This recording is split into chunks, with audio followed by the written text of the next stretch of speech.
Okay, good evening, everyone, and welcome to the April 4th, 2022 regular meeting of council on a very sunny day. And with that, Julie, let's go ahead and get this. Okay, not sure what's going on. Thank you. Yes, let's go ahead and get this meeting started. And if you'd like to call the roll, please. Yes, Housh. I'm here. MacQueen. Here. Thank you, Stokes. I'm here. And Brown, are you on? She was going to be right up to the minute, so I'll check back with her in a second. Also present our village manager, Josue Salmaron. Solicitor Brianne Parcels will be joining us. We have Public Works Director Johnny Burns. Oh, there's Brianne. And Planning and Zoning Administrator Denise Swinger. Oh, and Chief of Police Paige Burge. All right. Thanks a lot, Judy. And so for once, we did not have an executive session. So we're starting this meeting right now. And I guess, first of all, we've got announcements. And Josue, if you're ready, I think it would be great to kick off with our Wellness Awareness Month and what we're doing. I think it's really incredible. And I really appreciate the efforts that the village has put forward already around this. I'll hand it over to you. Thank you, Brian. I'm really excited that Erica and Philip have taken this health and wellness piece to heart and really put together a really nice program for this year. I want to give you some background, some context of how our administration came about creating more health-oriented activities. I think for a while you've known that we've sponsored the mammogram bus at the village. Well, when Erica joined the team and she started promoting it, we were having essentially a full event. We were getting appointments well ahead of schedule, and so all the slots were being occupied. And we received feedback from our citizens and from the provider that this service was much appreciated, and people were really counting on this as a way of getting some screenings. And so the team wanted to do more because of the high demand. And this year they managed to put together a full month of activities. So it's for the month of April. Our first event launched 2 days ago. So if you haven't already watched, there's a great video with Philip and Erica on a variety of topics, particularly around mental health and well-being. So I encourage you all to see that. We have a couple other events lined up. They're in the manager's report. They're on their website. They're on Facebook. And so for the week of the 18th through the 24th, we'll have a week of community events around environmental wellness and health. We'll have the mammogram van, which is a partnership with Mercy Health at the village on April 19th from 10 a.m. To 4 p.m. We also have a biometrics health screening scheduled at the John Bryan Center for April 27th, and that's open to our employees, all of our employees, and the downtown businesses. So the participants will be able to get a health screening. There's a glucose monitoring, a variety of different screenings.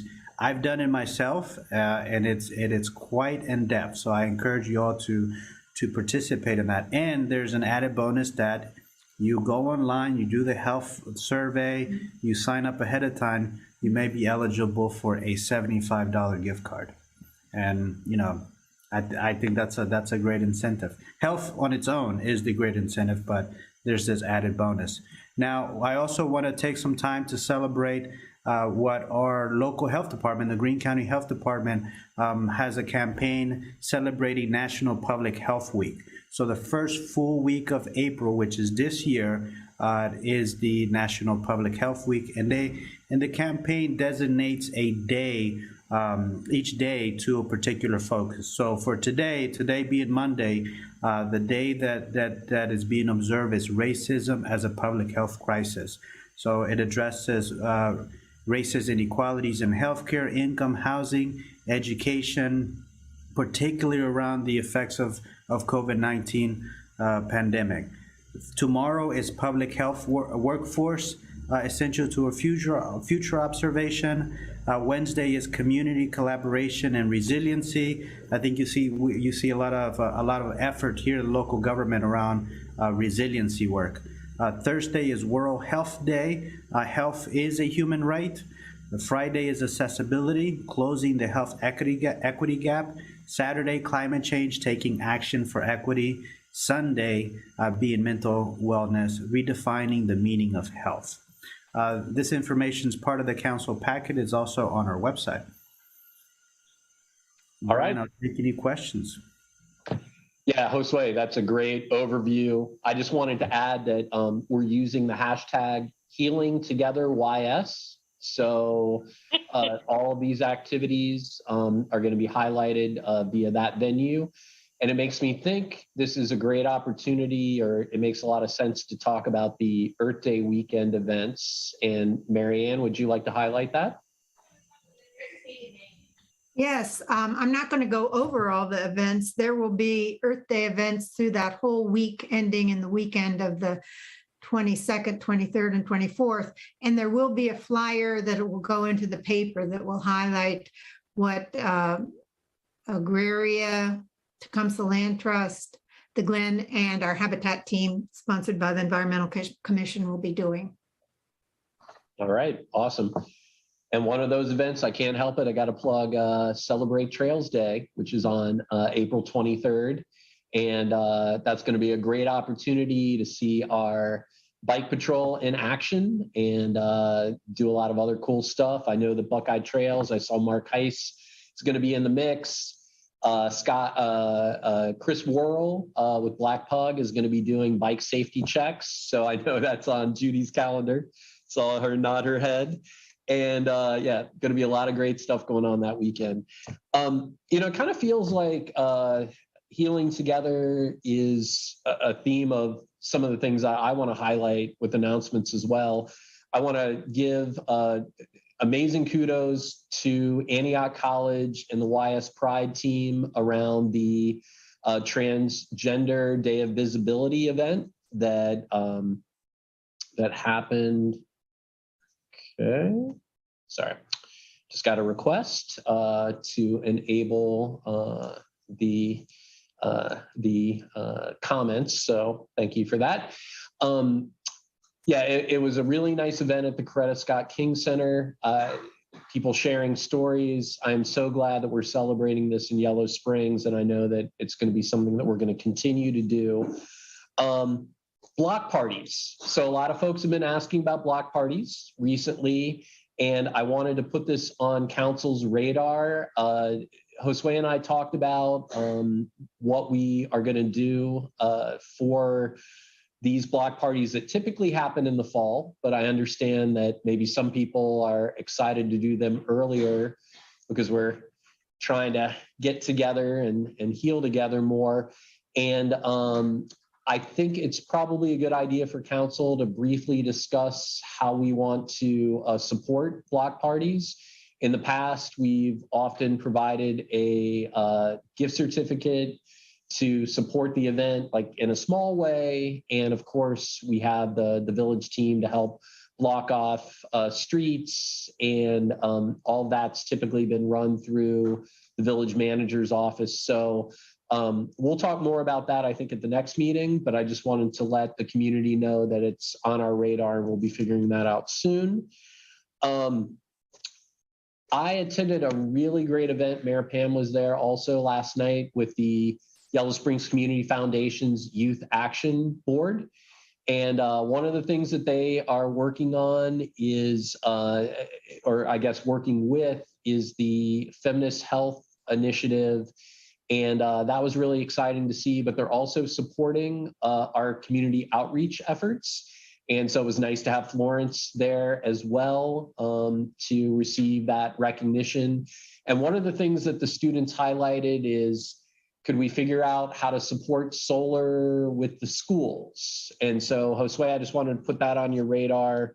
I know the students have been talking to the administration and school board about this, and maybe there's another way that we can collaborate like we've done with the municipal broadband. Last thing I wanted to mention, we appreciate everyone that followed the Strongest Town competition that Yellow Springs got to the Final Four. And some of you may know that we were competing against municipalities that were, most of them 10 times or more in population size to Yellow Springs. But size didn't matter, like, through some of the competition, but definitely in that Final Four. Jasper, Indiana, population 27,000, did in a close competition knock us out. So we did not make it to the final two. But we got some really good feedback about the things that we're doing. We included in the packet our submission for the 3 rounds that we were involved in. And they have encouraged us to get into the competition next year, which would be our 3rd year. Our first year, we got to the Elite 8. This year, we got to the Final 4.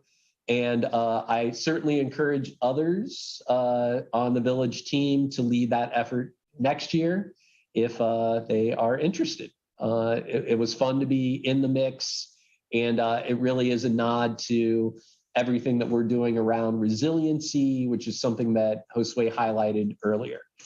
So do we have any other announcements before we move into the consent agenda? All right, Matt Dillon. Let's see. All right. You should be able to unmute, and I'm going to give you privileges. I think I got it. All right, cool. Yes, Brian. I wanted to issue a reminder. We have an upcoming reporting period related to transient guest lodging. If you have a short-term rental stay in town, the upcoming reporting period would be for the second part of 2021. This is July through December of 2021. And there are tax forms available in our office, as well as I've sent out several communications, but I just wanted to issue that reminder. April 15th is the deadline for that reporting, as well as the renewal fees for the annual permits. So if you have any questions, please contact the village and we'll be happy to assist you. All right, thanks for that, Matt. Any other announcements? Okay, great. Yes, Brian. Oh, yeah, Kevin. Yes. All righty. Well, it's nice to be nice, and we ought to try it. Home Inc. and Human are planning a community gathering on Saturday, April 16th at Tuck and Reds in the Millworks area. I'll just read a little bit about the announcement because it's got a lot of things in there. Yellow Springs Home Inc. and Help Us Make a Nation invite the community to decompress and relax together, inspired by Yellow Springs legend Gabby Mason and his beloved slogan, "It's nice to be nice, try it." The last couple of years have been tough on us all. Please join us for a long overdue get together to have a nice time and appreciate one another. Tuck and Red's house band will be on site playing live music for this family-friendly event, snacks, games, and more. Please join us to exhale, and be kind to one another in classic Yellow Springs tradition, coming together as friends and neighbors. Thank you very much.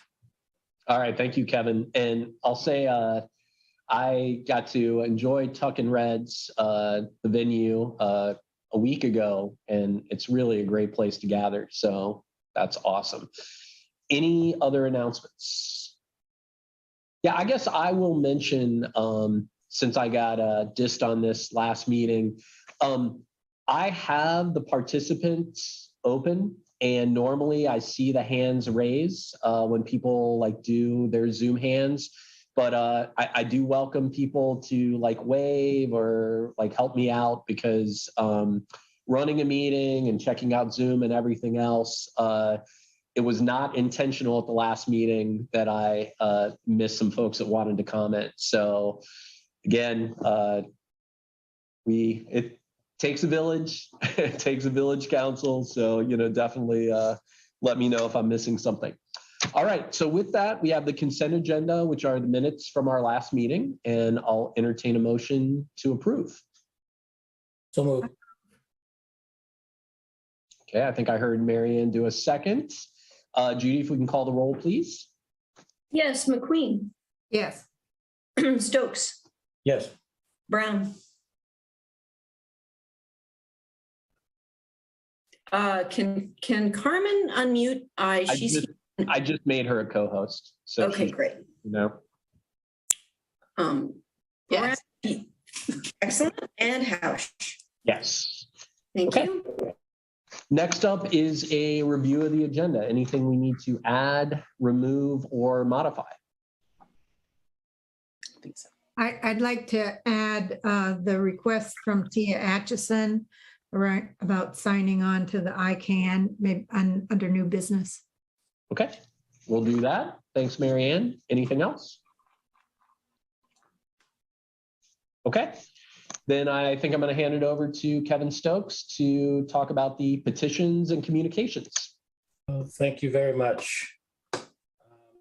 So as Marianne alluded to, we have a letter from Tia Acheson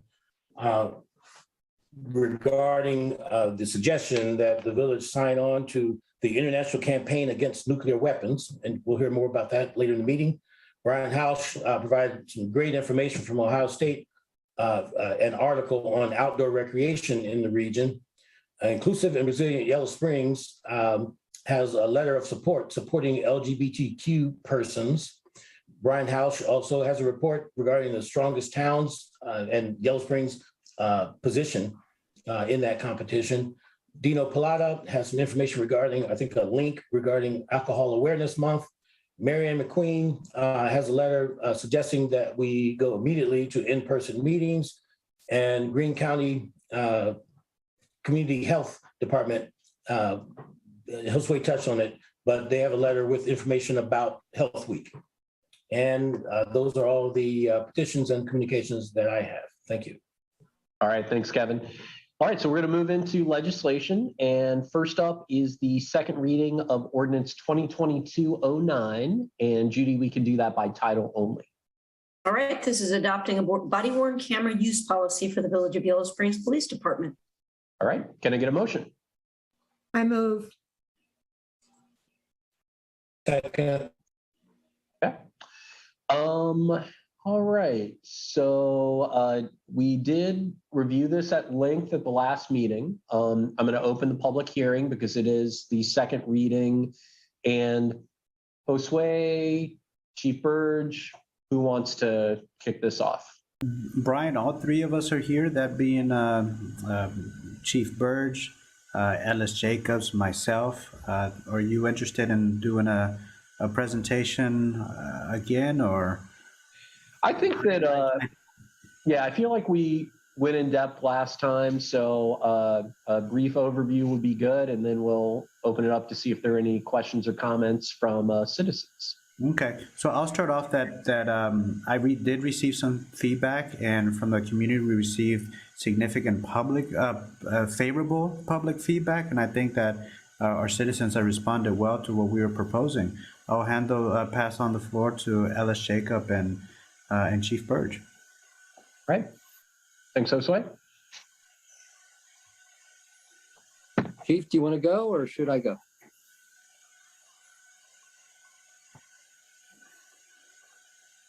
I'll go while we're waiting. So, yeah, I think it's, it's great that we have this opportunity for people to have input on this. Not all proposals for police technology are going to be great, let's face it. But body cams, I think there's a general feeling that the pluses outweigh the minuses. The key thing, which I think this policy does, is to increase their use and availability for transparency and accountability and protect the privacy of the citizens. And so our policy, I think, does both of those really well. The proposed policy does. For that reasons, I think we're barking up the right tree here. I think that's really all I would say. The other thing let me just add one other thing. The way it does that is by empowering our citizens. So in both instances, the officers are mandated to have it on whether they're investigating or they're enforcing. But a citizen at any time can ask an officer to turn it on to record an encounter. So that's really important. And then on the flip side of that, for the privacy piece of it, a citizen can ask an officer to turn it off in situations where privacy is paramount and outweighs any other purposes. And so it empowers the citizens, it protects privacy, and it will increase transparency. I think it'll be a pretty decent ordinance for us. It doesn't obligate us to buy this equipment or anything like that. It just says that if we get it, this is the policy that'll be in place. Over to you, Chief. Thanks, Alice. Yeah, thank you, Ellis. I don't think I could say it any better than both Ellis and Josue did. We put our hearts and souls into the surveillance application, and I'm glad to hear that the public has received it well. I think this is a necessary step in the right direction towards transparency for the community, and I hope the council agrees. All right, thank you, Chief.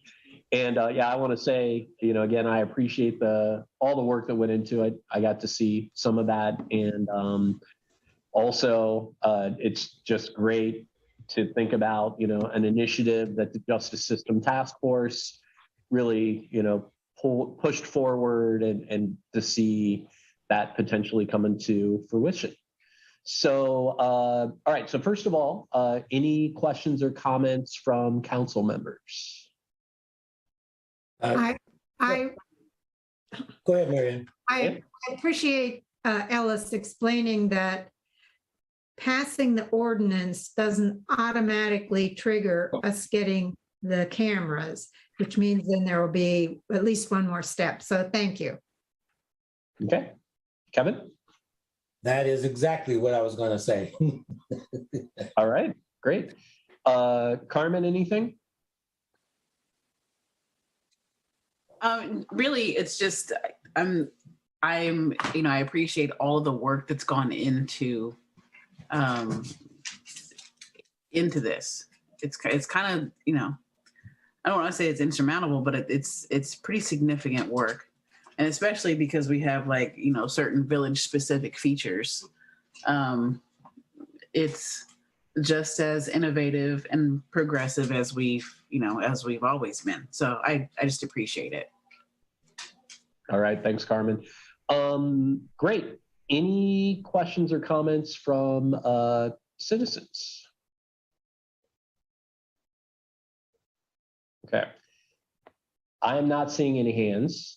And again, as I mentioned before, if somebody else sees hands, I'd rather hear about it now than read it on Facebook later. So, okay. So seeing none, I'm going to close the public hearing, and Judy, let's go ahead and call the roll. All right. Yes. Stokes, Yes. MacQueen, Yes. Housh. Yes. Thank you. All right. Next up, we have Ordinance 2022-10, and Judy, we can also do that by title only. I've got 2022-10. Hold up. Sorry. I just went right to resolutions. My apologies. No problem. Give me 1 second. Sure.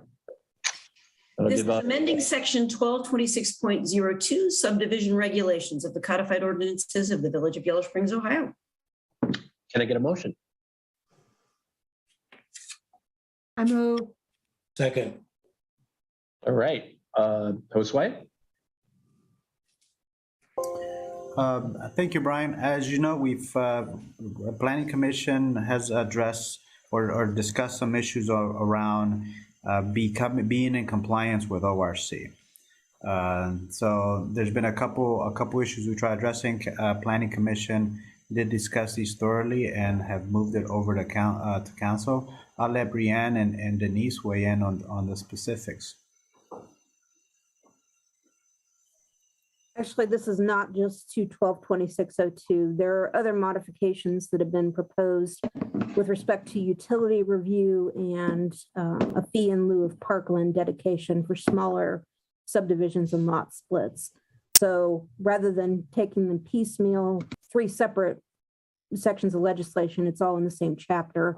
So the title is actually going to be amended to amending chapter 1226 rather than just section 122602. And Denise can go into a little bit more detail. Oh, sure. So go ahead. Real quick. So Brianne, do we need to make a motion to amend the title as part of this, or? We would do that for the second reading. We would ask for that to be amended for the second reading. Okay, great. Denise, sorry, go ahead. No, that's fine. As Brianne mentioned, or Josue mentioned, part of this is an administrative cleanup to put us in compliance with the ORC. It was interesting. We had a meeting of zoning administrators, and we had a attorney that came because I brought this up as a question. If this needed to, if this was something that other local municipalities were aware of, and they actually were not aware of this. Brianne did bring it to our attention last February, but that was right around the time of COVID, and people just didn't get notification of it. So it is something that was missed by a lot of municipalities, and so we're just going ahead and amending it. It was also interesting in that meeting that I knew that there was potentially going to be the subdivision that was going to be filed probably for the Kinney property around the 15th, and came out of that meeting with them saying, you really need to have whoever sign a waiver since you don't have this amended yet, which I did get that done. But it basically is giving people, it's letting any developer know that we consider the date of the planning commission meeting as the date that starts the 30 days, not when they turn in the application. Because in our code, the application is 25 days ahead of the planning commission meeting. So that wouldn't give any opportunity for, if anything, if they need to come back or do anything different. It would make it deemed approved without even having planning commission involvement if they didn't get around to it. It would result in a lot of special planning commission meetings if we were to do it just by the revised code.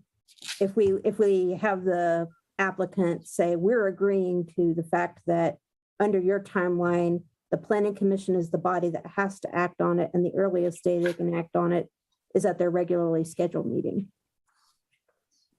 The other part is under 122606, which is a utilities review. One of the things we've noticed with the uncommon lots and being able to do these infill lot splits is where Public Works Director Johnny Burns brought it to our attention that he really needs to have a utilities review prior to approval of these lot splits, which basically means that they have to make it compliant with what the village needs. We've been in a situation where there's been overhead power lines, and then the owner isn't taking responsibility for it. So those kinds of issues need to be taken care of before they go and sell it to somebody else and then transfer that problem onto a potential new owner. The other change we did was with parkland dedication, and that really was just to clean up some of we had it as units instead of, I forget how we had it written. We had it as units instead of lots. Yeah, units instead of lots. And then also we wanted to make it so rather than a park and recreation fund, that it would just go in our current capital improvements designated for parks. And that's it. Okay, great.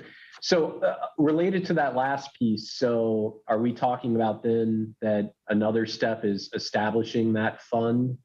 Is that? Well, rather than establishing that fund, we already have that. That's why we're changing it. Oh, because I see. we already have a capital improvements fund rather than creating a new fund. Gotcha. Okay.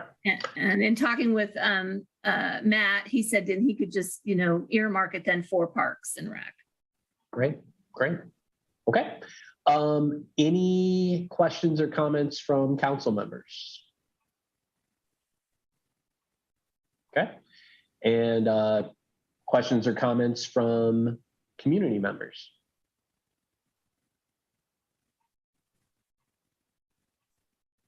Okay, I see. You Max. have one from Max. Yes. All right. Max. Hi, everybody. Can you hear me okay, Brian? We can. Great, thank you.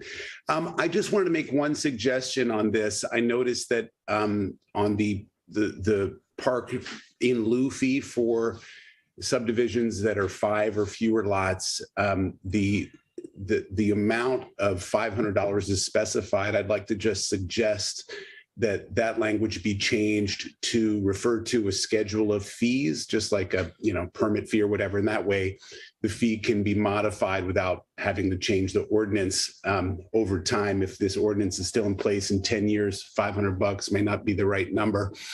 But if you have a schedule of fees, that can be modified from time to time, that would take care of that. All right. Thanks, Max. You bet. Yeah. Brianne, Denise, any initial thoughts about that? It's we can do that. We would need to come back with a modification to our schedule of fees as well, which is also done by ordinance. Another ordinance. So, okay.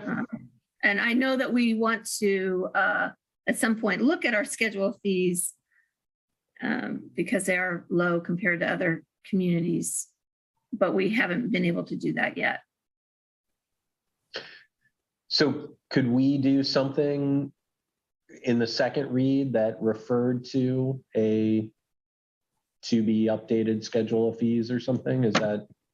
It has to be something that we've already, when you're talking about the codification, a developer or a property owner has to be able to look at what the codified ordinance is to be able to figure it out. Now, we do have references to a schedule of fees. We could bring an ordinance to amend that schedule of fees to move it out of 1226, but it would be, reference would be to the fee table established in this other section of the code. And we'd have to amend that section of the code. Okay. Well, yeah, I'd love to look into that. So let's come back to that. All right. Any other questions or comments? Okay. So it's typically our tradition to go ahead and vote if we don't have too many outliers. So Judy, let's go ahead and call a vote, even though we do have the second read. Sure. Stokes.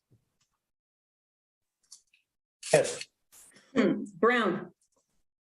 Yes. MacQueen. Yes. Housh. Yes. Thank you. Okay. Next up is Ordinance 2022-11, and Judy, we can do that by title only as well. All right. This is Ordinance 2022-11, removing a deed restriction. Can I get a motion? I move. Second. Okay.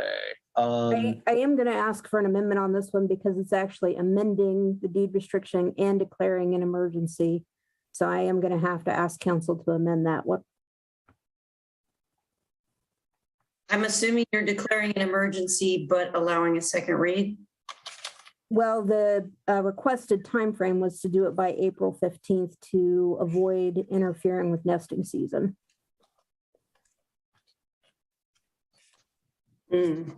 So it would have to go as an emergency on first reading. Okay, so procedure-wise, do we need to read this in a different way, or we make an amendment, or how do we do this? Well, we don't have emergency language in this ordinance. It's not written as an emergency, so that is problematic. Well, the ordinance itself that I submitted is. Is it? I'm just pull it up right now. Yes, it is. What's on the agenda is actually declaring an emergency. Just the title that was the placeholder was removing the deed restriction. That was what went on the agenda. Would it be possible to have Riley and Max talk about it while someone's changing the language? I can, no, we've got it here. So I shorthanded, which is I'm sorry. So I shorthanded in the title. So let me read that in again as it is actually in front of you on the ordinance. And that is Ordinance 2022-11 is waiving a deed restriction to permit construction of a chimney swift habitat structure at 314 Dayton Street and declaring an emergency. That is my error, Brianne. Thank you for pointing it out. Okay, can I get a motion? I move. Second. All right, great. And so since we are reading this in as an emergency, I am going to open the public hearing. And let's see, Marianne, are you opening this up then? I just did the legal documentation. I think Josue is the Okay. point person along with Denise. Oh yeah, actually, And I Max. heard, yeah, I heard everyone wants to talk about chimney swifts. So go ahead. I wanted Riley just to say something briefly because this was his idea and he initiated the work on it. Well, can Riley speak after Josue introduces it, or? I'll be brief. Thank you, Marianne. Thank you, Riley, Max, and all the others who've been involved in this. It's certainly been a somewhat of a lengthy process, but I want to give recognition to Riley, who really stood up on this issue and convinced Max.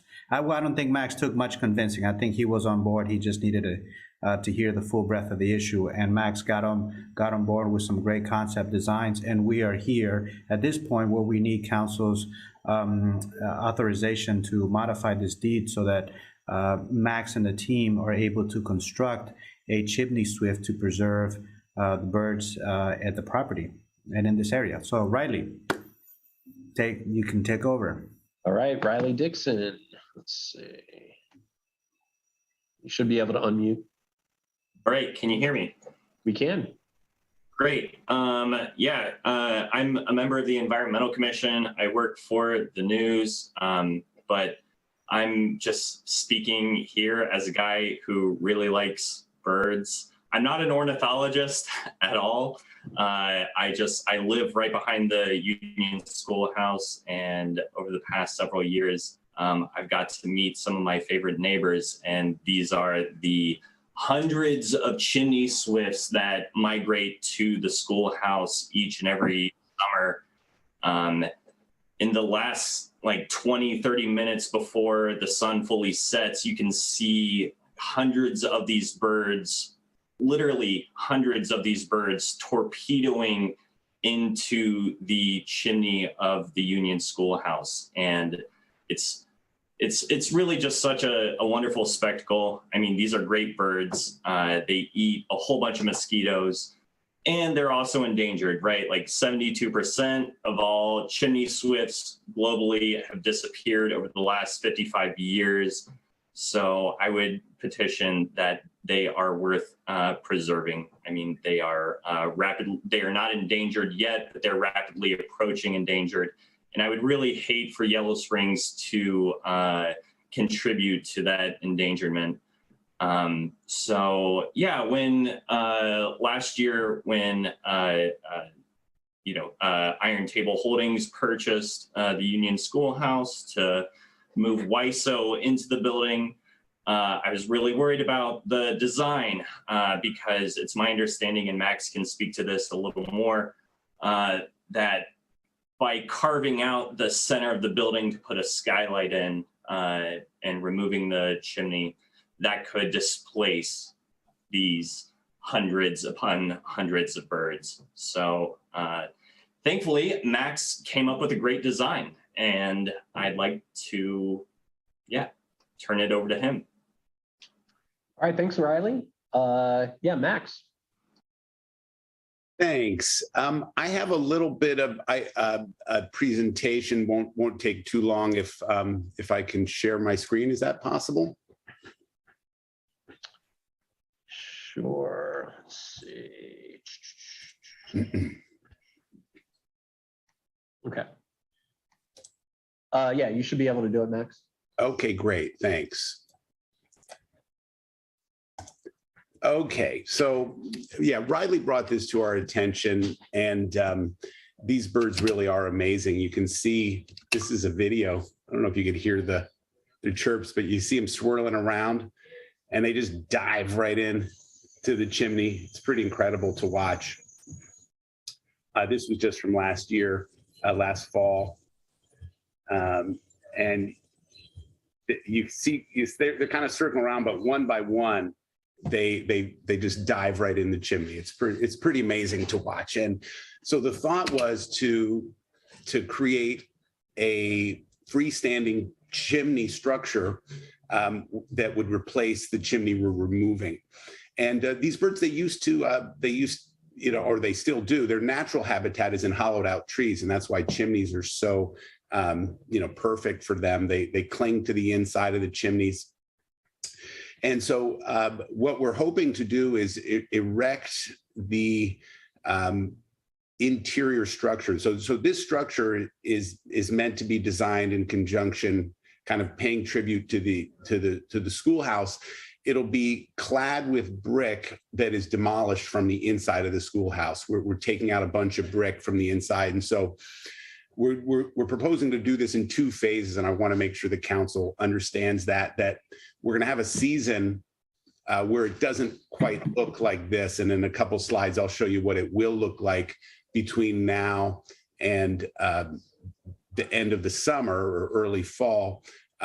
It'll just be the core structure. So you also see there's some limestone elements to it that kind of, again, trying to just line up with the schoolhouse. And we'll have some educational material, a little place for people to sit. It's really meant to be an invitation to the public to come and hang out, learn about the chimney swifts, maybe eat your lunch there, or come there for a glass of wine or something as you watch the chimney swifts fly around. We convened a group of interested people, including Riley, Nick Budis from the Glen, and Luke Dennis, and we kind of vetted this design. And there's going to be a couple changes to the patio. One thing we realized is the seating really should be kind of more dispersed over the lawn. So those benches, although they may stay there, they're really not the ideal viewing spot for the birds. So we're going to, before we erect the final version, we'll probably have a little modification around the seating. You can see in plan kind of where it sits. It's got to sit far enough away from the property lines and the sidewalk so that if it falls over, it doesn't land on another property. But so for the next several months, it is just going to be the cinder blocks. And that will provide the habitat for the birds, and it gives us time to demolish out the bricks from inside. And then when the nesting season is over, we'll finish the construction. We'll clad the cinder block up, and you'll sort of end with the final version. So I just want to make sure the council was aware that there'll be several months where it's not in its final configuration, and we'll be looking at it not quite as pretty as it will ultimately be. That's it. All right. Thank you, Max. Yeah. Really cool to see those renderings, and appreciate all the thoughtfulness. It occurs to me that if people are going to be having that glass of wine, we might need to revisit the Dora. Just kidding. All right. Any questions or comments from council members? Could I? Riley, yeah. Real quick. Yeah. Yeah, so I mean, the timing of this is really significant, and I appreciate that council and Brianne have worked to pass this as an emergency, right?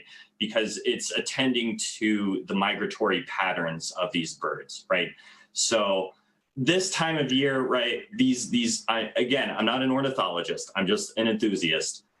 These birds are passing through Yellow Springs to go to Canada around this time of year. And so it would behoove us to provide them with a temporary place to rest and, do that whole thing.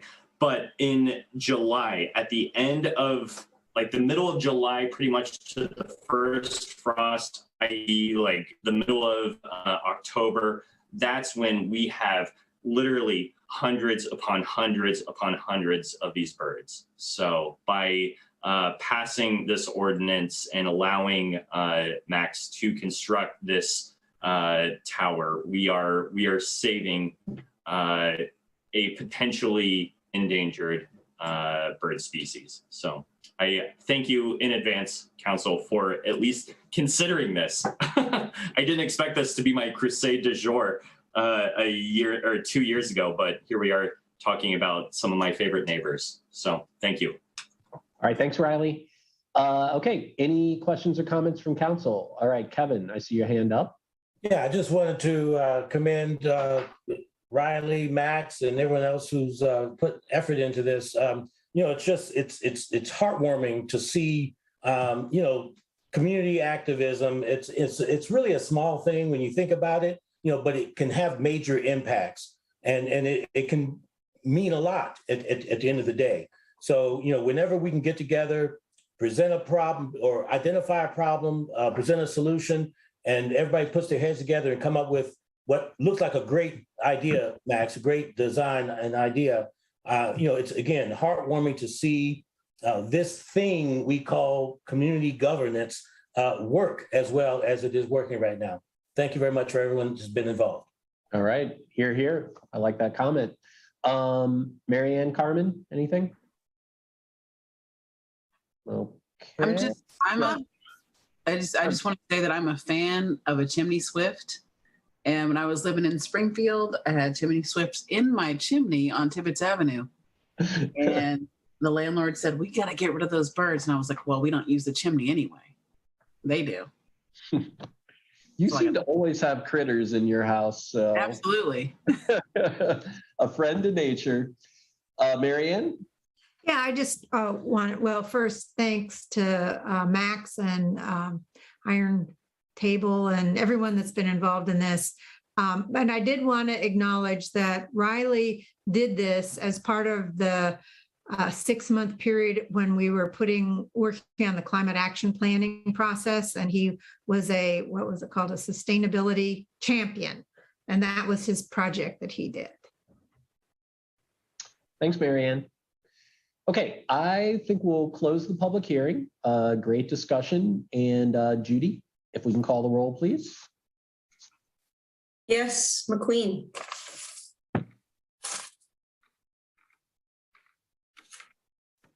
MacQueen. She's very muted. MacQueen. Yes. Thank you. Stokes. Yes. Brown. Yes. Housh. Yes. Thank you. Okay. And our last ordinance for the evening is the first reading of 2022-12. And Judy, we can do that by title only. This is approving amendments to council rules and procedures. Can I get a motion? So moved. Second. Okay. So we had a discussion about this at our last meeting, trying to add some things to rules and procedures that we felt were not covered. Brianne, do you want to highlight what the changes are? I didn't have much of a role in these changes. So all right, how about this is one of those council makes its own rules. So yep. Fair what I enough. had advised was that council in the social media realm, there was a webinar by Mark Weaver, who's an expert in public records, open meetings, and social media law. And the key point to consider when, as a council, you're speaking during a council meeting in public, having to switch back and forth between wearing your public official hat and your private citizen hat is part of the reason these rules are being implemented. Okay, thanks, Brianne. And so that covers one area, social media. The other piece is some clarity around process for complaints.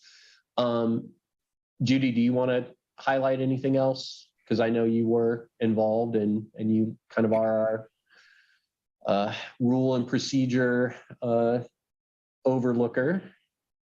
Yeah, if only Acrobat would let me open it, which it is not permitting me to do, but I can pretty much remember what was there. Council had wanted just to acknowledge social media as one of those things that can come up that council wants to have some kind of purview over as you are your own regulating body. Basically, you police one another, you set parameters for one another.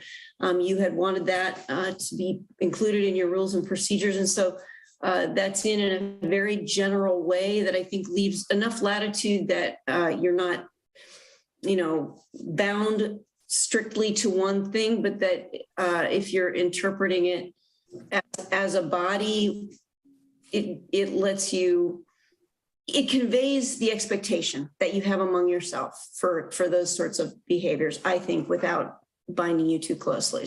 So that was the balance we were going for. All right, thanks, Judy.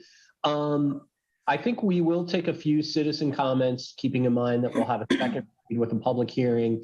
But before we do that, Marianne, Kevin, Carmen, any questions or comments that you have? Marianne? I have a question. Yeah. So if I want to make a statement on social media, am I supposed to say I'm doing it as a private citizen or I'm doing it as a member of council? Is it upon the person to distinguish by saying something like that? Marianne, you're on mute. If you were Marianne, you're gonna- muted. The standard attorney answer, Marianne, it depends. If what you're commenting on is an item that is a discussion of public business that may come before council, you're pretty much always obligated to act as a public official because it is your public business that you're making a statement about.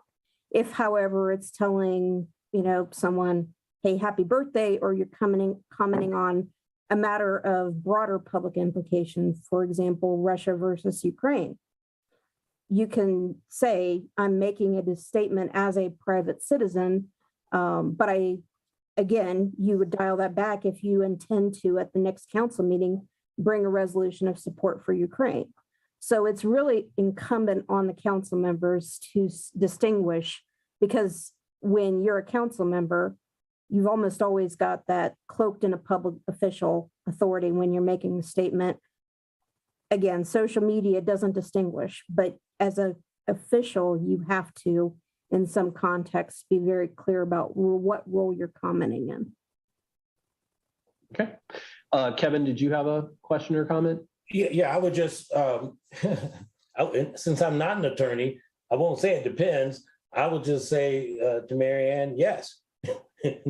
Yes, it is incumbent upon us as individuals, as human beings, to make our positions clear. While we're serving on council, we're always on council. And I think what the language suggests in the writing here is, we will be presumed to be representing our official role unless we state otherwise. It's and I think what's really interesting, I know Brianne added this one piece in here, says that I'm trying to read it as well and trying to find, I've got it right here, I'm just trying to find that one line. But it says this caveat recognizes that there are times when public perception will assign the mantle of public official to the council member regardless of any disclaimer. Mhm. I mean, I think my operating mentality is, I am going to be held to the council member role position unless I state otherwise. And if it doesn't matter, it doesn't matter if it's not going to rise to the level of council business, but it's up to us in short order to be responsible for that, knowing that doing all the right things may not matter. I mean, someone still could say, well, you got your stipend this month, so all month you get to be a council person. Right. Yeah, but I think at the end of the day, common sense, even though it's not as common as it used to be, common sense can prevail in most of these issues. Thank you. All right, thanks, Kevin. Carmen, did you want to add anything? I do. So, me physically putting on a different hat is me physically putting on a different hat. Making a statement as a council person versus a private citizen is just making a statement. Maybe someone didn't hear me make the statement. Maybe it wasn't apparent that I made the statement as a private citizen. I think that kind of my go-to as far as social media is concerned is that I just post memes of puppies and recipes. Because what happens, even privately, before I became a council member, even privately, posting things can become a bone of contention because no matter what you post on social media, it is up for the interpretation and the perceptions of like sometimes thousands of people.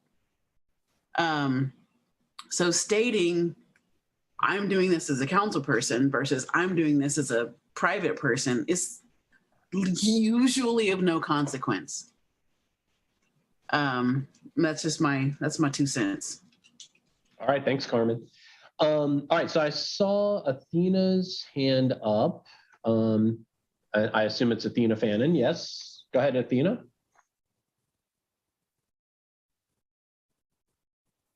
Oh, you're on mute, I think.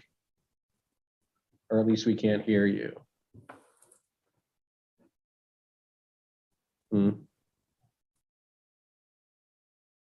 Let's try again. So you're not muted in Zoom, but your mic is not picking you up.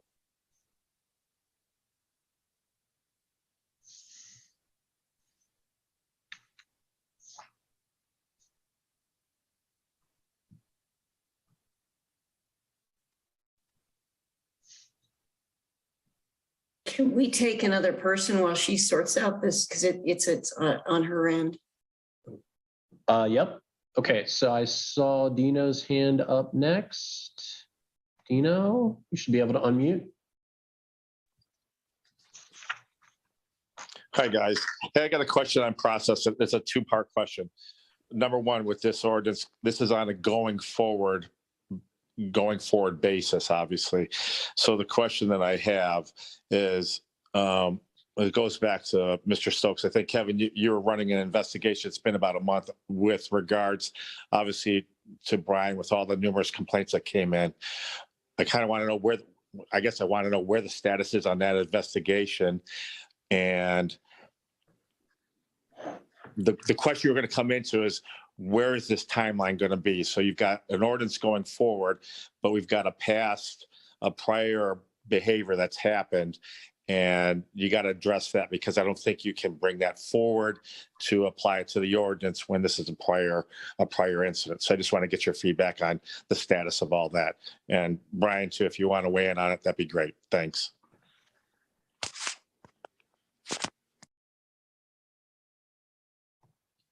Kevin? Oh, okay, great, glad to. So what we're doing, Dino, and for everyone else that's listening, is actually documenting, what's been sort of an ad hoc sort of thing. I mean, this is the way we've sort of operated, but some people would say, and I wrote to one of the folks who had a complaint, that this thing doesn't happen much, and either I was misunderstood or it didn't matter what I said. But this does not happen much. So we've not had to formalize the process. So it's always been an informal, unwritten sort of thing. And this is documenting the informality. This is sort of the way things have been done, even though A, we haven't had to do it much, and B, it hasn't been documented. So there were complaints about the president. I, as vice president, fielded those comments. I did intentionally choose to let this process complete before responding to the few people. And I will, for everyone that wrote, I will write a response. And that the issue will be, from our perspective, satisfied in that regard.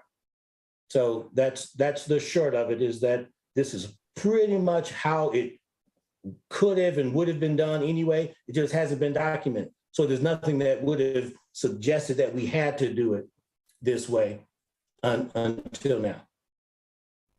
And I hope that's satisfactory. And we can talk more if you need to. All right, thanks, Kevin. All right, Sarah.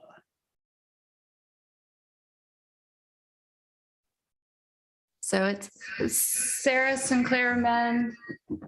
Hold on, there's an echo, 1 second.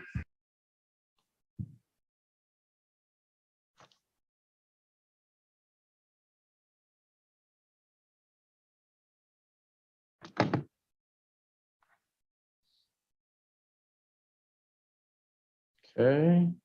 All right, I'm going to go to Matthew and we'll come back, Sarah. Matthew Kirk.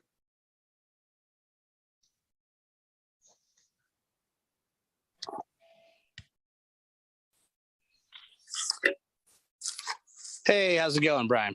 Good. How are you, Matthew? I'm doing well.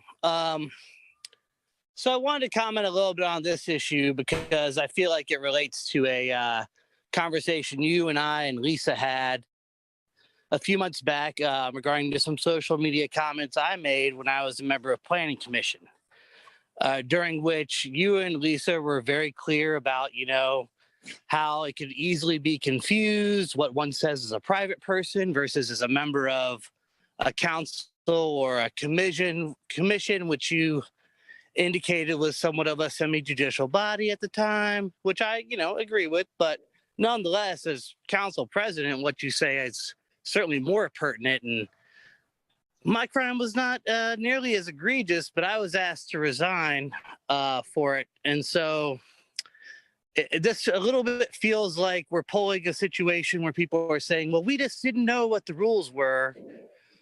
So, you know, now we've got to establish them. But when it was myself in your position, the rules, you guys were pretty clear about what the rules were and how you felt about what the level of conduct should be.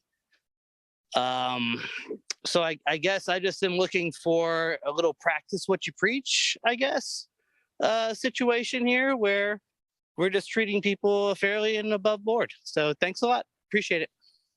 Yeah, thanks, Matthew. Quick response. Being an elected official is political.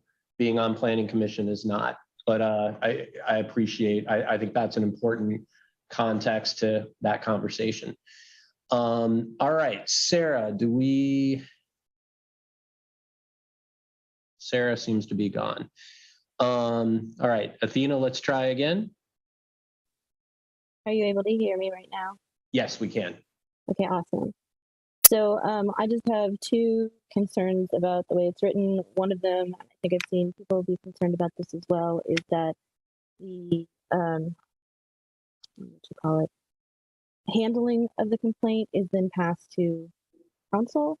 And I understand why that might be, but from what I've seen in years of watching these meetings, council is very lockstep. I mean, you guys work together. It's very hard for you guys to, I don't want to say disagree, but have conflict.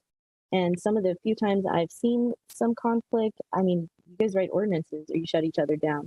So I think that you should find another way or an extra step to ensure that gets handled. Otherwise, all it does is make people say, you know, your praxis is terrible. You say one thing, you do another. So I'd like to see that adjusted.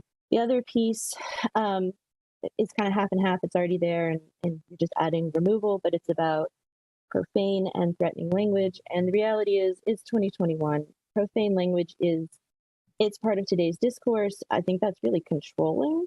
And so I think you need to strike that, especially for removal, and just focus on threatening actual threats. That's pretty much my comment.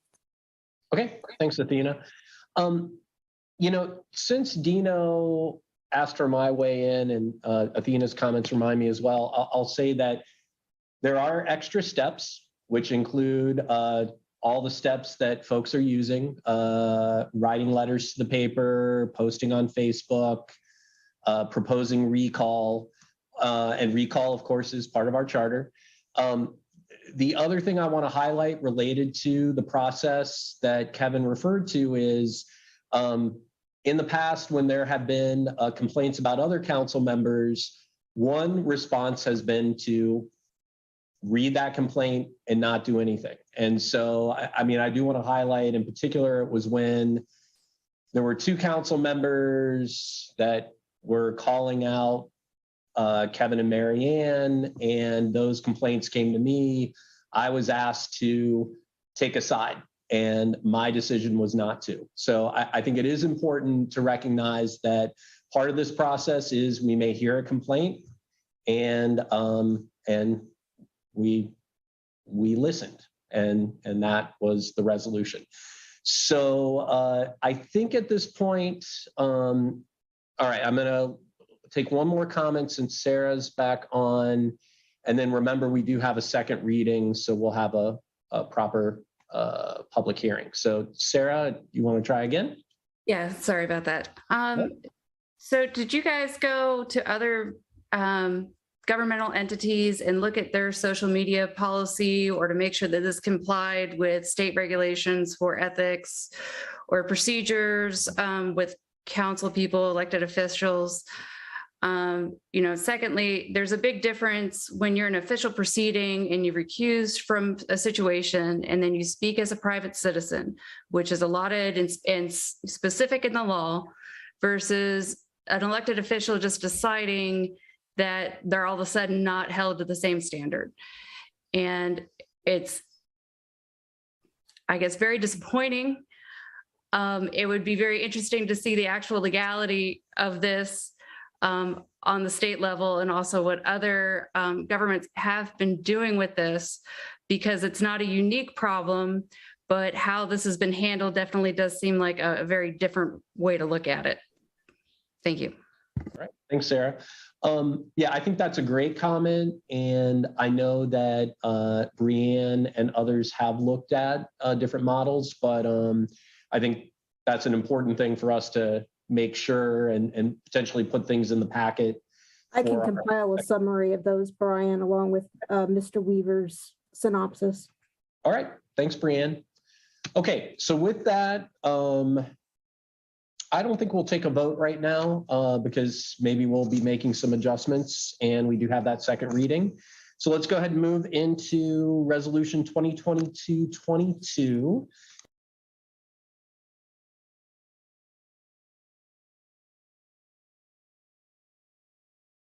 2022-23 plan year. All right, can I get a motion? I move. A second. All right, Josue? Thank you, Brian. As you know, this is an annual contract. We provide healthcare for our employees.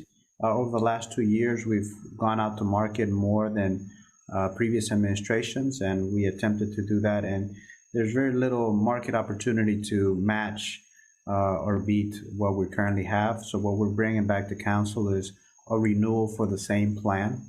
And that renewal comes at an 8% premium on increase on our health insurance. Vision, there will be no change on the rate for vision coverage, as we were able to lock in a rate last year. And for dental, it includes a 6% increase. Okay. Any questions or comments for Josue? All right. If not, Judy, let's go ahead and call the roll. Yes, MacQueen. Yes. Stokes. Yes. Brown. Yes. Housh. Yes. Thank you.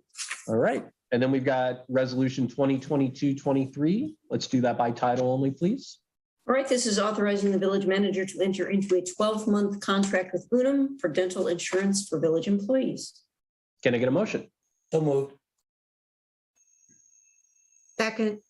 All right. So Josue, you already mentioned dental. Anything else to add? No, the dental is a 6% increase in premiums, same plan. Okay. Yeah, and as I recall, I think you might have already mentioned it, but we didn't get any other offers on insurance, right? This Anthem came back. Correct. We did go out to market. We went through the whole paperwork of collecting information on all of our employees to put out to the market and get proposals. And for providers or for networks did not submit a proposal due to our health risk. Okay. All right. So any other questions or comments for Josue? All right, Judy, let's go ahead and call the roll. Yes, Brown. Yes. Stokes. Yes. MacQueen. Yes. Housh. Yes. Thank you. All right. Next, we've got Resolution 2022-24. Title only, please, Judy. All right, this is authorizing the village manager to act as a fiscal agent for a grant received by the Yellow Springs Chamber of Commerce. All right, can I get a motion? I move. Second. All right. Josue? Thank you, Brian. This request came directly to council. As you know, the chamber is eager to get back into business and revitalizing and contributing to the development of our local economy. In that process, they need assistance in building their own capacity, and they need our assistance and helping them secure a grant through the Community Foundation. In order to do that, we would need to act as their fiscal sponsor. And that's what you're approving tonight, is allowing the village to be the fiscal sponsor for the Yellow Springs Chamber of Commerce, so that we can pursue grant opportunities in their efforts to re-engage and continue to the important work of revitalizing and improving our local economy. Mark Housh, president of the chamber, has joined us tonight. And Mark, is there anything that I've missed? Not at all, but I would want to clarify why, because we're a nonprofit, and of course the village is a nonprofit, why we're asking the village to help us with this. And the reason primarily is because the chamber is considered a 501c6 corporation, which is a nonprofit membership organization. The majority of the grants out there are going to 501c3s, which the village is. No, I'm sorry, Brianne. The village is not a 501c3. It is an Ohio municipal corporation. Okay. But my understanding though is that they can act as a fiscal agent because we do not qualify. So thank you for clarifying. I appreciate that. And we appreciate the support of the village as always, and certainly the Community Foundation and trying to get us back to where we once were. Yeah, and I'll just jump in to say, Mark, I really appreciate your efforts and the board's efforts to collaborate and, really make the chamber the force that it's always been. I think, one of the things we've talked about for a couple of years now is how the village and the chamber can work more actively together, because it's very important to promote our village, especially when we think about economic development and just commerce in general. So really appreciate the effort. Well, yeah. I do want to thank you and the rest of council and Josue and Johnny and Paige especially as well. We have gone from being a very passive board to being a very active board, and the village has been very helpful in helping us as volunteers to engage and do things that our full-time staff used to do in trying to promote the village, and I really do appreciate that. Thanks, Mark. All right, any questions or comments? Kevin? Yes, thank you, Brian. I just wanted to say I am the advisor, and remind everyone that I am the council liaison to Chamber of Commerce. I am an ex officio member, a non-voting member of the chamber, but I do support this effort. And I was asked by the chamber to bring this issue to council, but just again wanted to let the world know that I'm an ex officio non-voting member of the Chamber of Commerce. But I do support our supporting them in this endeavor. Thank you. Yeah, Kevin, thanks for highlighting that, because I was the former liaison, and again, the role that we play, which I think is great, is to inform the chamber of what's happening with the village and to also listen about what's going on with our local business community. So thanks. Any other questions or comments? All right, Judy, let's go ahead and call the roll then. All right, Brown. Yes. MacQueen. Yes. Housh. Yes. Stokes. Yes. Thank you. All right. Last piece of legislation is Resolution 2022-25, and we'll do that by title only also. Indeed, this is authorizing the clerk of council to expend up to $5,000 for temporary administrative support to satisfy public records requests. All right, can I get a motion? I move. I second. All right, so Judy, Josue, who's talking about this? That is me. We have been, as you're, I'm sure, quite well aware, gotten a number of voluminous requests in the last several months. One of those requests, as it is currently scoped, will require approximately 20 hours at minimum of staff time. And I would point out that this section does state, Section 1 states, that it is permissible to charge the requester the costs of the qualified contractor as inherently reasonable due to the voluminous nature of the request.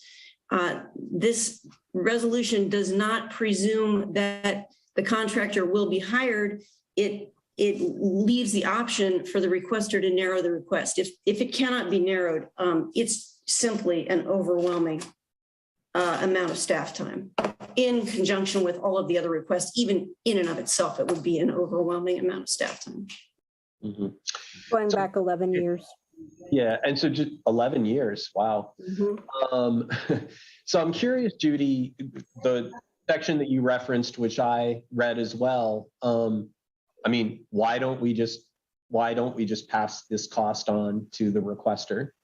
Why do taxpayers need to pay for this? I'll start that by saying that the general rule of thumb is that the municipality is always on the hook for providing those records, regardless of what that cost may be. And Brianne did some research when we encountered this particular issue, and then I'll let her take it from here. The issue is that if we're doing it in-house, we cannot charge for staff time. That is the law in the state of Ohio.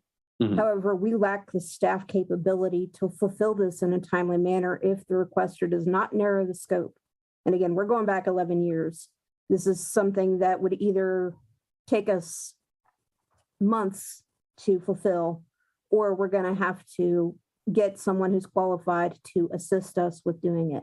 And if we get a private contractor, the precedent that has been set is when you're looking at records that are in storage that we don't have immediate access to, records that are stored by a contractor. The case that the Ohio Attorney General cites is with an engineering firm that was requesting geotechnical GIS maps.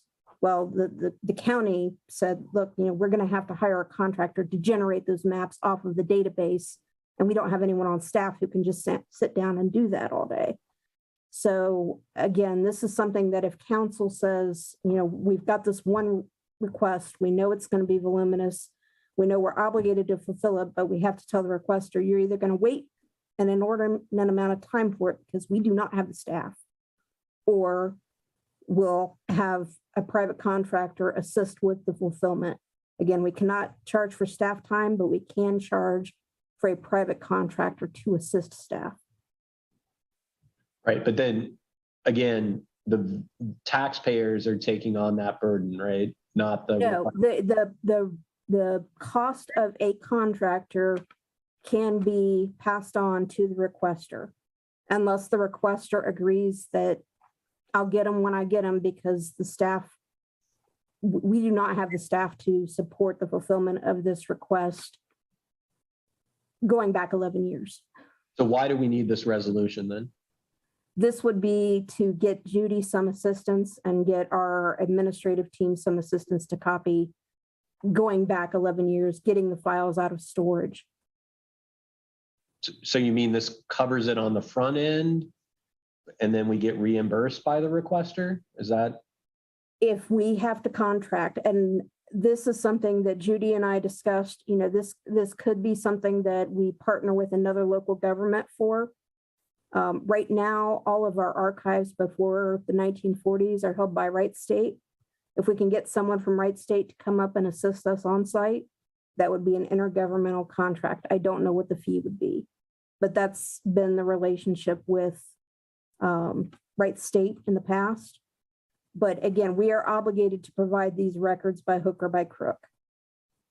So the question is, if the requester does not narrow the scope, how long is it going to take us? Is it more efficient to tell the requester, we can get it done faster, but you're going to have to pay for the cost of the private contractor? Mhm. Okay. Kevin? Yes, thank you. So, Marianne, so with regard to time and material, if we do it all in-house, yes, we're on the hook for the time that it takes, and we have to provide the CDs or the paper or whatever. No, we have to provide at cost. Right. How does the materials come in if we go with a contractor for labor?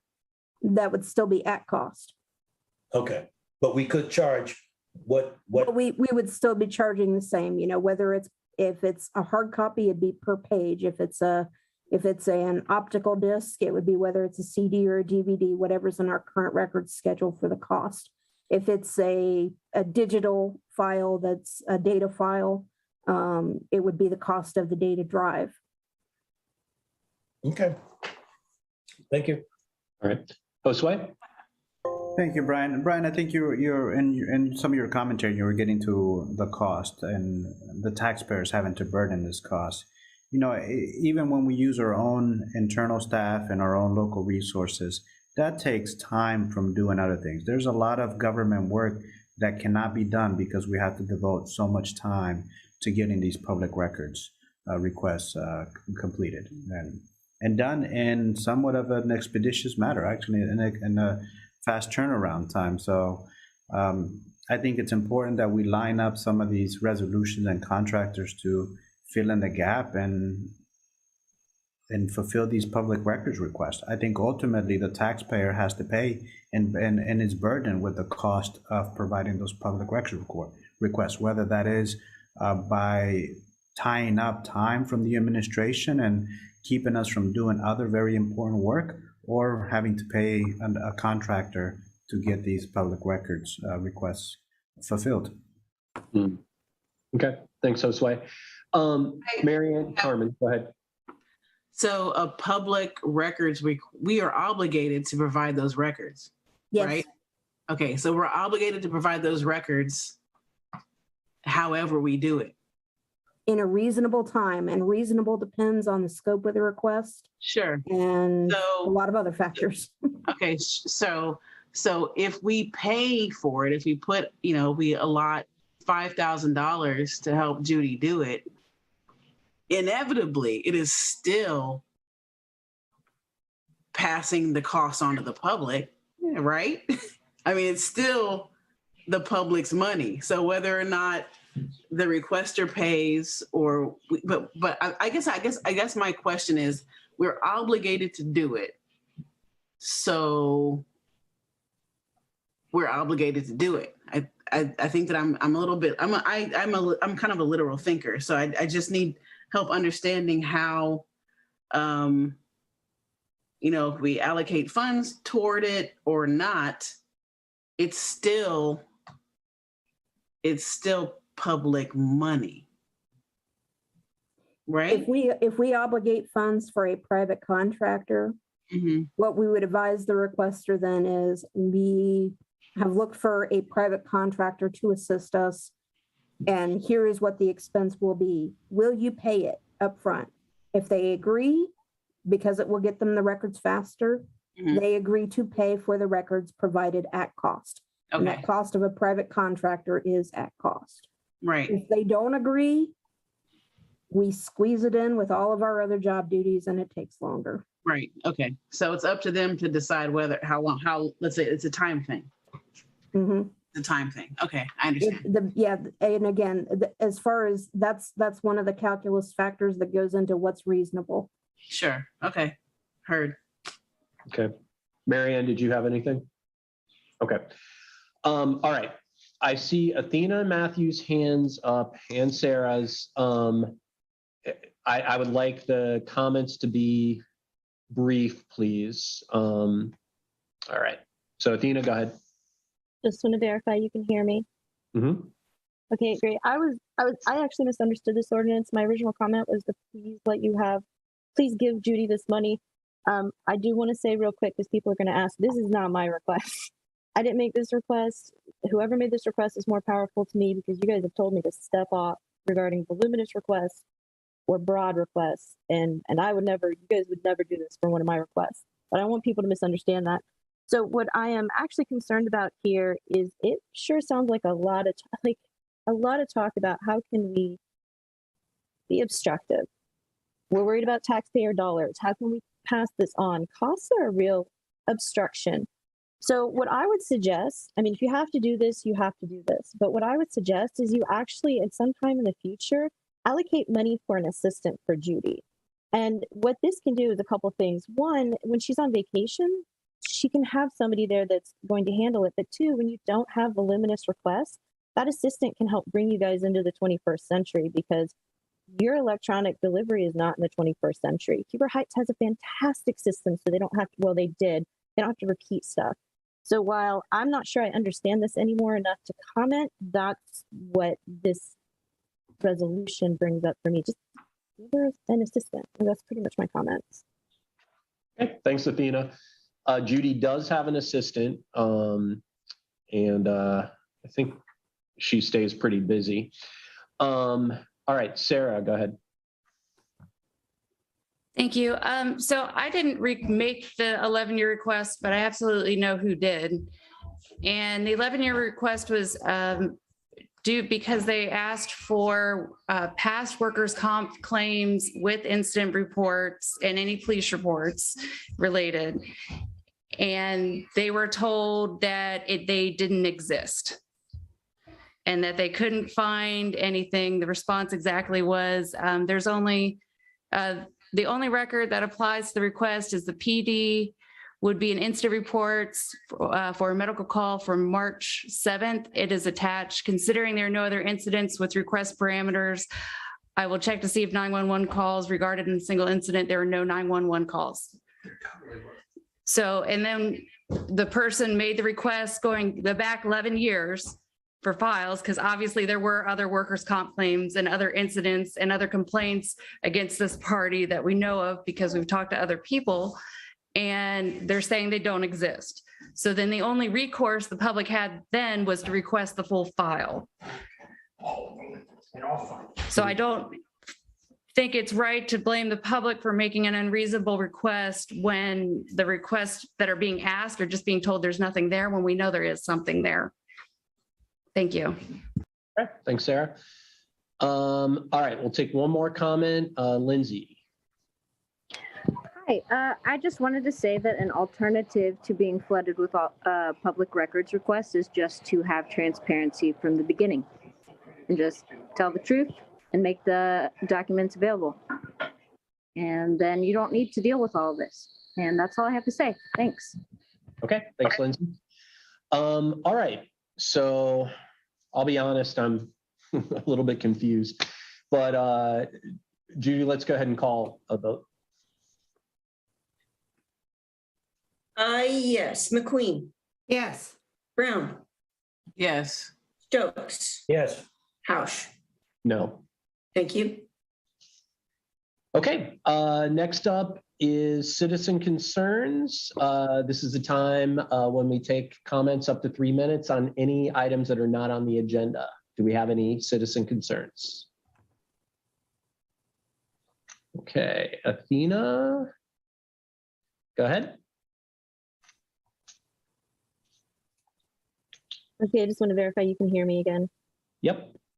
Okay, so I'm going to ask you directly again. It's been 2 weeks. Don't waste my 3 minutes because I've got more things to say. What is the name of the person, the sole person who is able to redact and release CCTV video at John Bryant? And why are you not telling me? Simply say you're not going to tell me and why, or tell the name. What is it? Okay. Brianne, is that something that we're going to address at this meeting, or? I will say Ms. Fannin is asking for information, not a record. Okay. Yes, but I'm asking for the information and there's no reason for you guys not to provide it to me, except I've been told, like, this is a transparency. Somebody else was talking about it. Just tell me the name. Don't make me dig through records. I have my current public records request is to find that name. You wouldn't have to fill it if you just told me the name weeks ago. But moving on to my next thing, you guys need to get a new CCT system. The software you use is incredibly obstructive. I'm putting footage up at this point. It's public record, but I shouldn't have to fight this hard. If I didn't have to fight this hard, I probably wouldn't throw everything up because it isn't. I just have to do it that way because of the tech that you have. You need new cameras. Please get new cameras. Please make them exportable. Another thing is I have sent a request for information to Chief Paige Burge, received nothing, not even a response. This is definitely in purview. Y'all, transparency.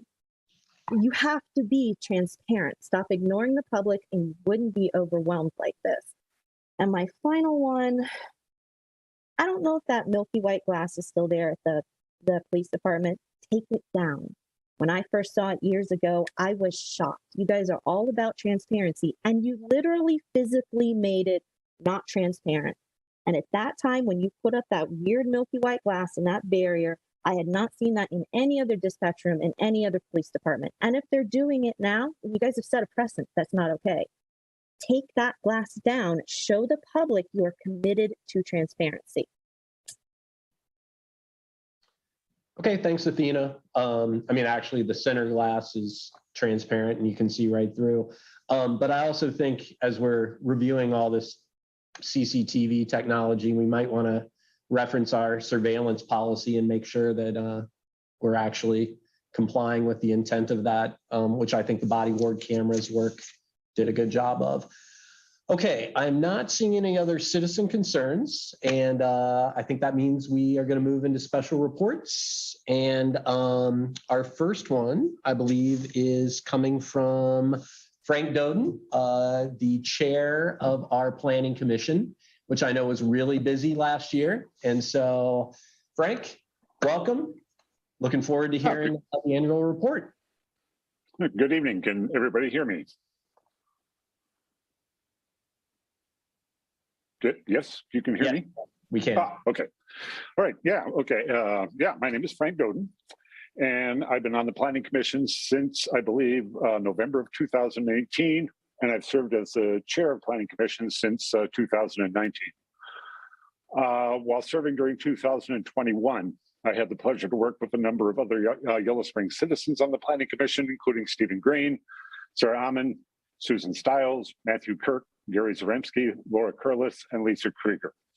And of course, the members of the Planning Commission have been helped tremendously and are always helped tremendously by people from the village staff, Judy Gittner, Johnny Burns, Brand Parcels, Denise Swinger, and Chelsea Skinner. And please forgive me if I've left out any names. We get a lot of help during the course of the year.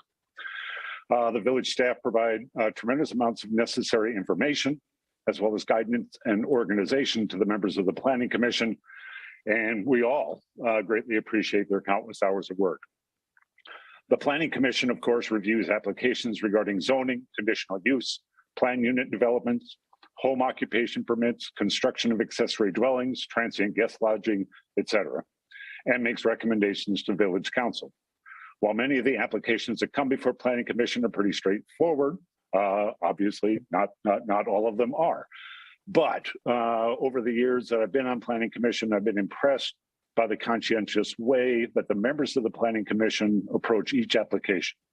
And even if we don't all agree, all the members of the Planning Commission work to arrive at decisions with the best interest of the village, the property owners, and the neighbors in mind. And I've been very impressed by the integrity and the quality of the people that I've worked with. And I think it's important to note, please remember that members of Planning Commission are doing that on a voluntary, uncompensated basis. So they're doing an awful lot of work, trying very hard, and trying to do it and doing a good job for the village.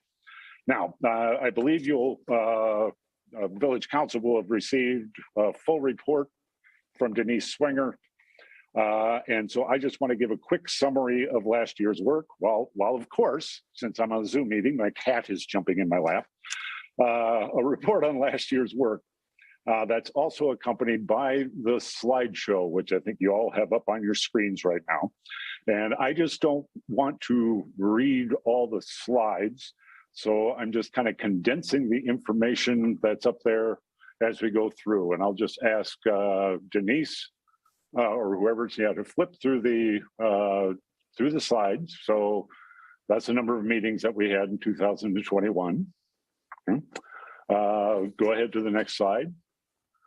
Okay, yeah, so these are the beginning of our highlights. So the first one was approval of a 5-year expansion at Cresco Labs, which will add 95,054 square feet to space to the existing facility in order to maximize the production. It'll be a $48 million investment in the village and create approximately 120 jobs. Number 2, next slide, please. We approved the development of the Firehouse Entertainment Venue and Eatery at 225 Corey Street for a comedy club and restaurant, including a bar and outdoor patio seating. All right, next slide. We approved the Massey Creek Ventures development of the Lumber Company Market and Eatery in the historical lumberyard building at 108 Cliff Street.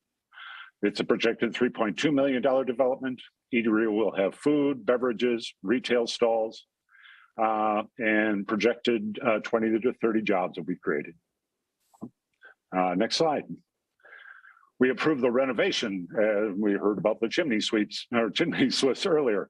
Renovation of the Union Schoolhouse for WYSO's new headquarters, made possible through the financial contribution of Iron Table Holdings. Keeping its historical features preserved, the building will undergo a complete renovation to become the new headquarters for WYSO and the professional offices for Iron Table Holdings. Okay. Next slide. We approved the new bakery at Millworks, the Yellow Springs Baking Company, which serves sweet and savory baked goods for pickup and delivery. I highly recommend the croissants.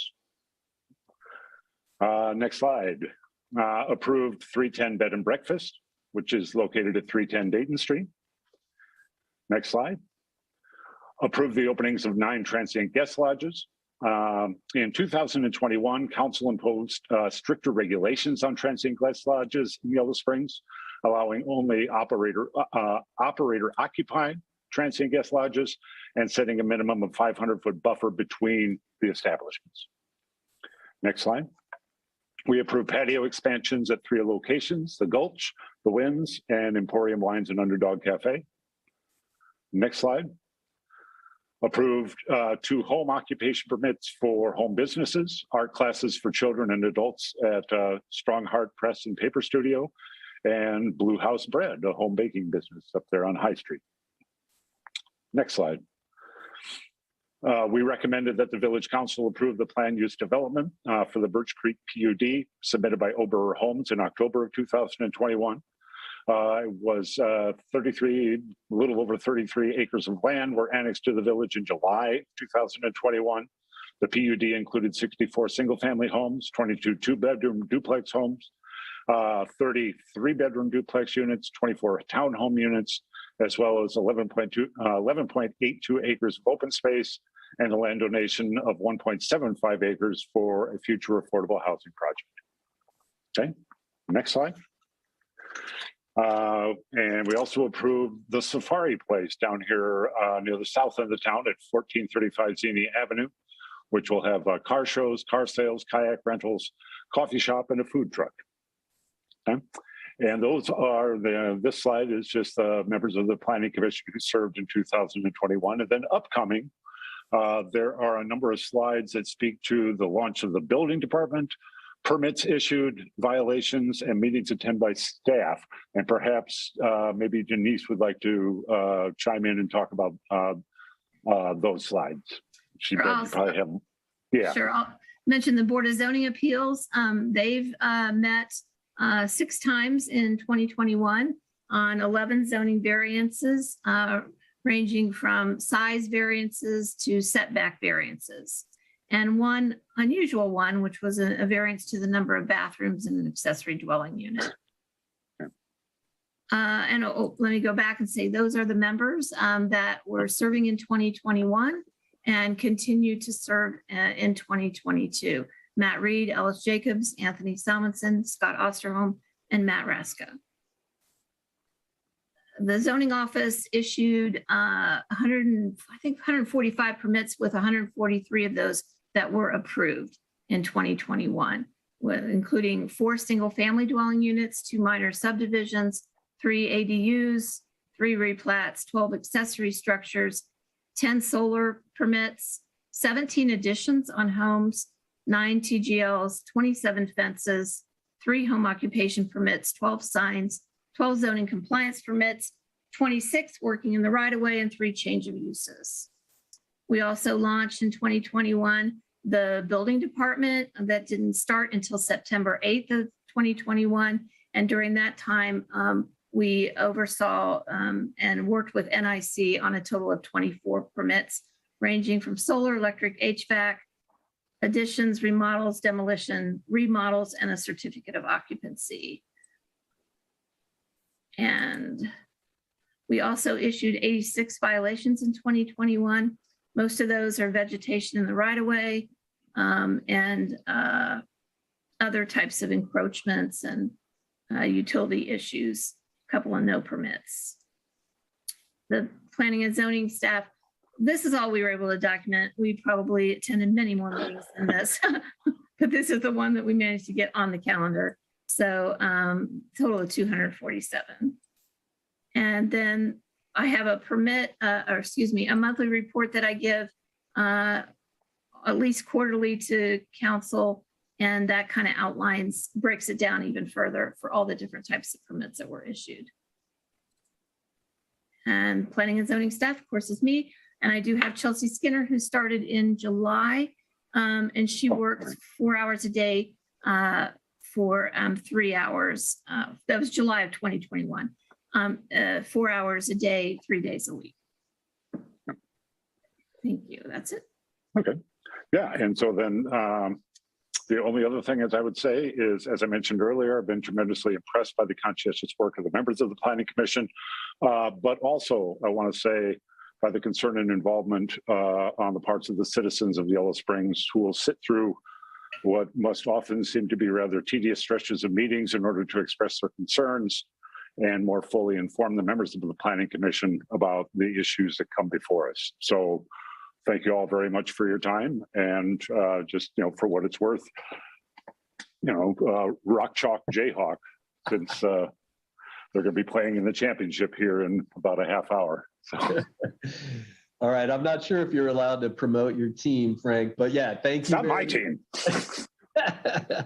Thank you very much. And thanks to the Planning Commission and Denise.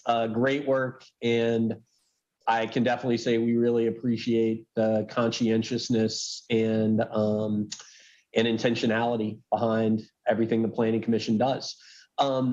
Do we have any questions from other council members? And Matt, don't share your screen yet. Getting too excited. So any questions from council members? This is Kevin here. I think from my perspective, I would say, and I don't know that I could probably get some argument, but I would say that Planning Commission is probably the most important commission that we have that supports the work we do here at the village. And it's hard work. I mean, it's not a walk in the park to have to deal with, every jot and tittle of our code, of our zoning code, so zoning regulations. But so my hat's off to everyone who served in the past and is still on the commission. This was a great report, a great summary of all the highlights for the year. So thank you for your input. You're welcome. All right. Any other questions or comments? Excellent. All right. So thank you, everybody. Thanks, Frank. Take care. I want a croissant. All right. So the next topic, I'm very excited that we have on the agenda. And this is something that Marianne, MacQueen, and several community members have been working on, talking about. There have been zines, there's been all kinds of great information. And I'm really looking forward to talking about zoning opportunities Marianne, if you want to say anything, and then we're going to let Matt Raska take it over. Yeah, thank you, Brian. About a year ago, I started seeing articles in the housing media about what was called, and still I guess is called, exclusionary zoning. And it was referring to residential zoning in particular, and how we have A, B, and C, in which, in this case, A mandates pretty large lots. And the reason why it was being called exclusionary is because then it tends to separate out people with wealth from people with less wealth. And the reason why it was becoming a national issue was because we are in a national housing crisis. We don't have enough housing units. We don't have enough diversity of housing, and we don't have enough affordable housing. So I had brought this to the attention of council. And Kevin Magruder wrote an excellent letter to the Yellow Springs News giving some more of the history of this. And then I was contacted by a handful of citizens who were interested in looking into this in more detail and how we might make some zoning changes for Yellow Springs. And so over the past almost a year, some of this group, which is maybe about 10 people altogether, have talked together, had some informal meetings, done some emails, done research, and you may have seen a couple of the zines that Max Ruska and Alex Melamed put together. So Max and Alex have created a PowerPoint, which Matt is going to show us. And I just wanted to introduce it to thank all of the citizens that have been involved, and to clarify that this is in no way a negative reflection on our staff or on our planning commission, both of which have been periodically updating and liberalizing our zoning code. And I think we're now at the point probably where it's been 10 years since we last had a full zoning revision, and probably will be doing that in the next year or so. So I see this as just an introduction, and I'm very happy to turn this over to Matt Raska.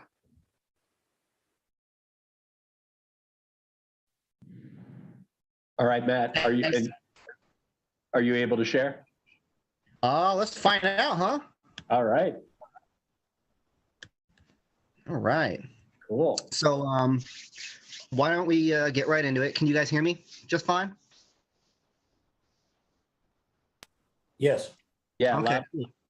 All right. Well, my name is Matt Raska, and I've lived in the village since 2015, which isn't very long in village time, but it is the longest time I've ever lived in one place. I've got one kid, I'm married, and I own a home here. And about 2021, everyone was arguing about the Airbnbs. And I got to thinking that, having a house being Airbnb means that a family or a renter can't live there. And I wanted Yellow Springs to be easier to live in. And I was wondering, how can we increase the availability of housing and affordability in Yellow Springs? And I hit upon zoning reform, because it's policy side and it doesn't cost us any money to change our zoning code. Land in Yellow Springs is a scarce resource, and it can't be imitated, and we should use it efficiently. And instead of fighting over a number of fixed units, why don't we just allow more units to be built? It's just supply and demand. And another thing is we wanted more cool Yellow Springs. I hear a lot of complaints about cookie cutter houses or whatever. Most of the cool, charming, older parts of Yellow Springs are illegal according to our zoning code. Those are called non-conforming, like the King's Yard or the Wynn's Patio. And places like Com's Bar and Gabby's Place and Nora's Pays You Can will never be built again because of our zoning code. Our original zoning code was car-oriented and came from 1953. And the very reason that Yellow Springs is great is because it's designed to be walked. And furthermore, people pay taxes on their property and should be allowed to use it however they want. There's a lot of benefits to be realized by zoning reform. To the extent that affordable housing can be built, it has to adhere to our zoning code. with setbacks and maximum numbers of families and units and minimum amounts of parking and such.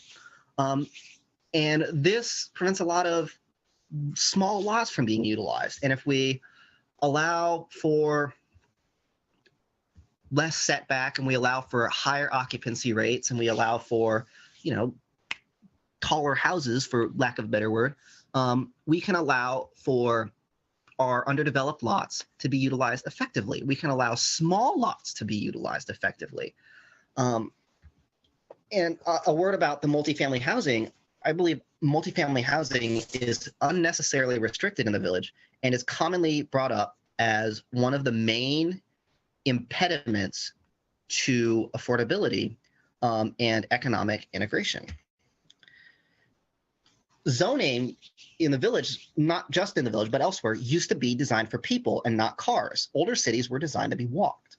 And they used to have many different uses side by side. Consider along South High Street, where the barber shop is, where that place that sells relay switches is, that where it's not the Cohatch, it's the place where it's a shared office. Yeah, it's a shared office place. I can't remember it off the top of my head. There used to be lots of different mixed uses side by side, like the Comms Bar and such that I mentioned earlier. Consider that almost all of the great destination cities in the world are walkable, like New York City and Paris and Florence. People like to visit there because people wish they could live there. There's a number of obstacles that zoning reform hopes to address but cannot singly overcome. For example, adjusted for Antioch, the population of Yellow Springs has only increased by 3.29% since 1960. Whereas within our urban service boundary, the Yellow Springs has increased 45.9%. That is to say, in area. The area of Yellow Springs has increased at 14 times the rate of its increase in population. And this does include all the unserviced land in our boundary. But think of all the places in Yellow Springs that have been built since 1960, like Park Meadows, Thistle Creek, once Oakwood Park between Pleasant and Union and Stafford, and I believe Walnut. Birch 3, Omar Circle, Friends Care. There's been tons and tons of houses that have been built, but they're mostly occupied by either A, very small families, or very retired people with lots of money that can afford to live in these very expensive houses. It's very difficult to find inexpensive housing in Yellow Springs. And that's at least partially because our zoning code is extremely restrictive. And 70 years of construction has been mostly single family, which you could go on and read books like The Color of Law by, I believe it's Rothstein, where he discusses that single family zoning and setbacks and minimum lot sizes were specifically starting in the 1930s and the 1920s with the United States versus Buchanan, used to circumvent laws about the racist zoning, and economic zoning was used instead of racist zoning. Anyway, there are financial problems to our low density single family homes, such as the farther houses are, the more pavement, the more sidewalk you need, the more wire you need, the more telephone pole, transformers, pumps, pipes, snow plowing, salt, street sweeping, gas consumption, man hours to deliver mail or read meters. Consider for a minute our grants for maintenance and expansion. Our $1.2 million water pipe grant only covered 1 mile of pipe replacement. What if we didn't get the grants? I've totally cherry-picked these 2 blocks in Yellow Springs. On the left is a newer block built approximately 1962, the Allen Rice President block, and on the right is the block that I live in, which was built approximately in the year 1900, the historic district. And skipping all the math, the tighter, denser development results in approximately 4 times the tax revenue at approximately per acre, 4 times the tax revenue per acre and approximately 1/3 of the cost per unit.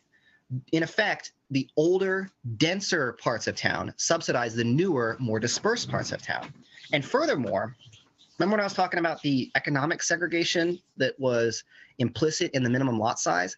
Parcels in the less dense area of town are individually more expensive than in the denser areas. This is that barrier to entry that I was talking about.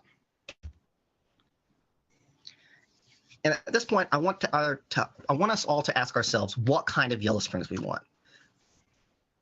I want an affordable Yellow Springs. I want a financially secure village.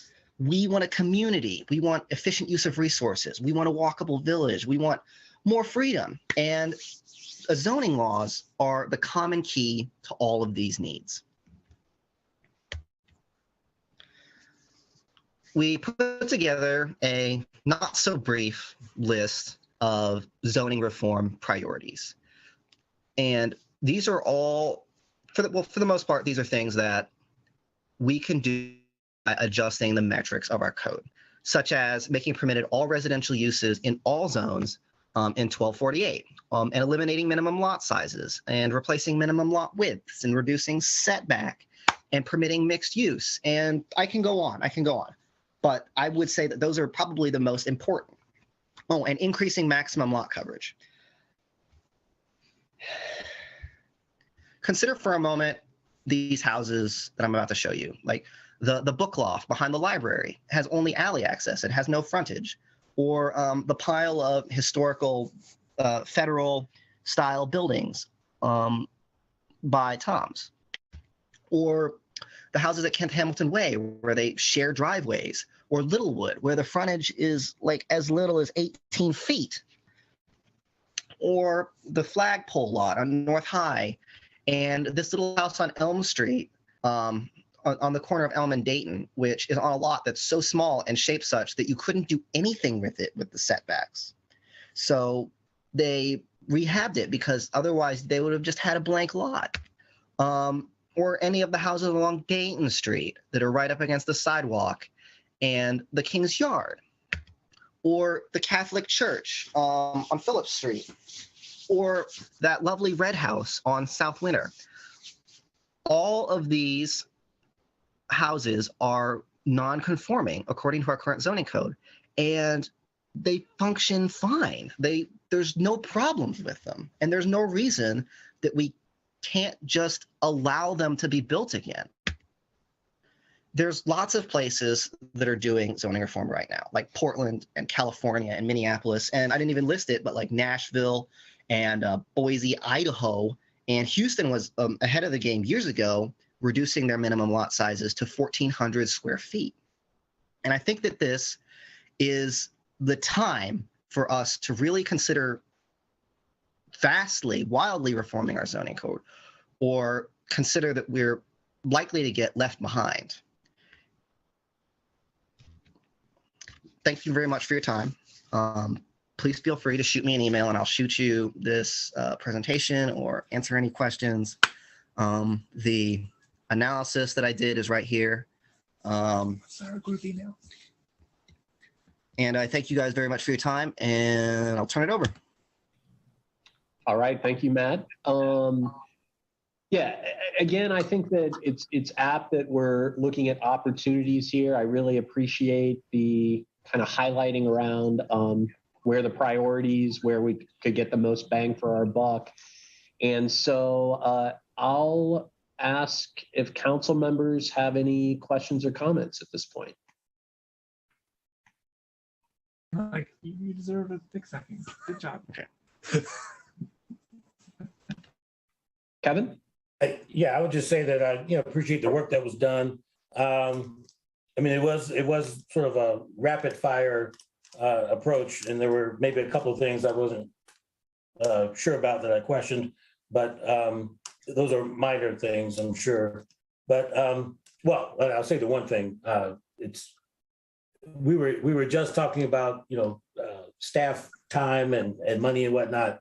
So I would just submit that there are real costs to modifying the zoning code, doing it en masse. So if we take account of the labor, but compared to whatever the other options are, I understand your point, but we don't want to dismiss, the labor and effort of the folks on staff that would have to do that work. So again, I appreciate you introducing the topic, and I'm sure the right minds will consider what's the next best step. I just want to address your thought, Kevin, about causing additional work for the staff. I believe that by reducing the number of, like, for example, Board of Zoning appeals requests, we can actually reduce staff load. We can reduce the continuous oversight necessary from our zoning code. Well, understood. I got your point. Gotcha. Thanks. Carmen? Yeah, I was just talking about this very thing with my niece, who is an architect, and she lives in a neighborhood in New York City that would not pass anybody's zoning code now at all. No way whatsoever. I think her bathroom is 4 by 5.5. So because we had to be innovative and house all these people really quickly, we have buildings on the East Coast and some town, I mean, even here, and in larger towns like Cincinnati, especially, is sticking out, where, it's just a matter of building places to put people. And, of course, according to the laws that we have now, it wouldn't work, but it worked. And these buildings are like, a couple 100 years old in some instances. So I think that we have to be kind of cognizant of not letting current zoning, all across the board in the country get in the way of housing people. And I think that, I'm a huge Yellow Springs fan, and I think that because of that, I know that we are progressive, and I know that we can be, ahead of the game on this one. And Matt, I really appreciate your presentation. Thank you. All right, thanks, Carmen. Josue. Thank you, Brian. I have a couple of things I want to share or sort of guide the conversation or give my input in where I think the conversation should go towards making meaningful change. One, Matt, I appreciate all the work that you've put into this, and I know we've had several conversations, and I've contributed to some elements of it. I think it's important that we review our code. Initially, a couple of months ago, when the desire to have a presentation came up, I was a bit hesitant because I felt that folks were being reactive to the Ober failure, or the failure of that Ober PUD. And there was thought about, well, how do we change the zoning code so that these things don't happen again, that it's clear what can be developed and can't be developed in the village. And I think that the issue is a lot more complex than the present, than wanting to do away with the zoning code and just upzone everything. I think there's a lot of things to consider. From a process perspective, the zoning code should be evaluated with frequency. And we did the comprehensive land use plan. It's only natural that the next project to do in the timeline is to review our zoning code. It's been about 10 years since we reviewed our zoning code. So I think the time is upon us to put together a committee like we did with the comprehensive land use plan to lead that work. And that work, it's not a short period of time. It really takes about a year to 2 years to do a full zoning code review. So I think, I share those thoughts at a previous council meeting. I think that's the work that we should be preparing for. Putting together a committee, putting it in our goal sheet, putting aside significant amount of money to redo our zoning code. Another element to this is infrastructure. We have new builds are required to deal with stormwater issues on any water that they displace. But a lot of our existing homes are not adequately dealing with stormwater issues on their property and through the neighborhood, and we have a challenge there. I know that my office has proposed and has recommended for council and various groups to consider stormwater management utility infrastructure, dedicating specific funds to address those issues.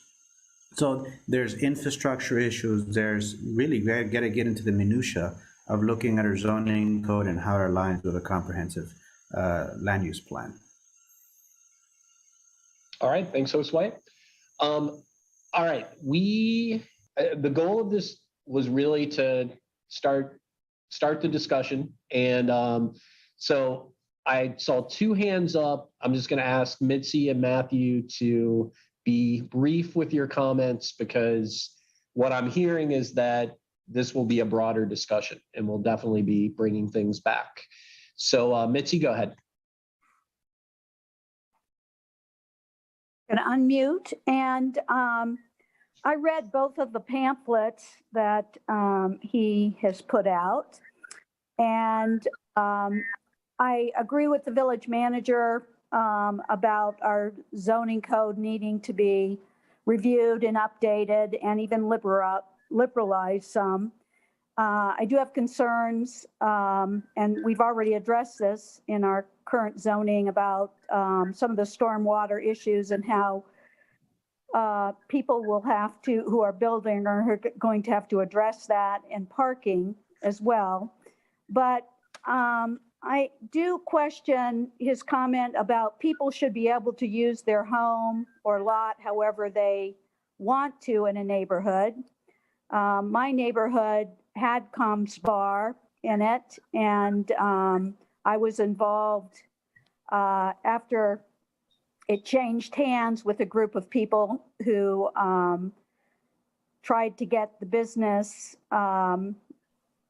out of that neighborhood for several reasons, because of the loud noise, because of police issues.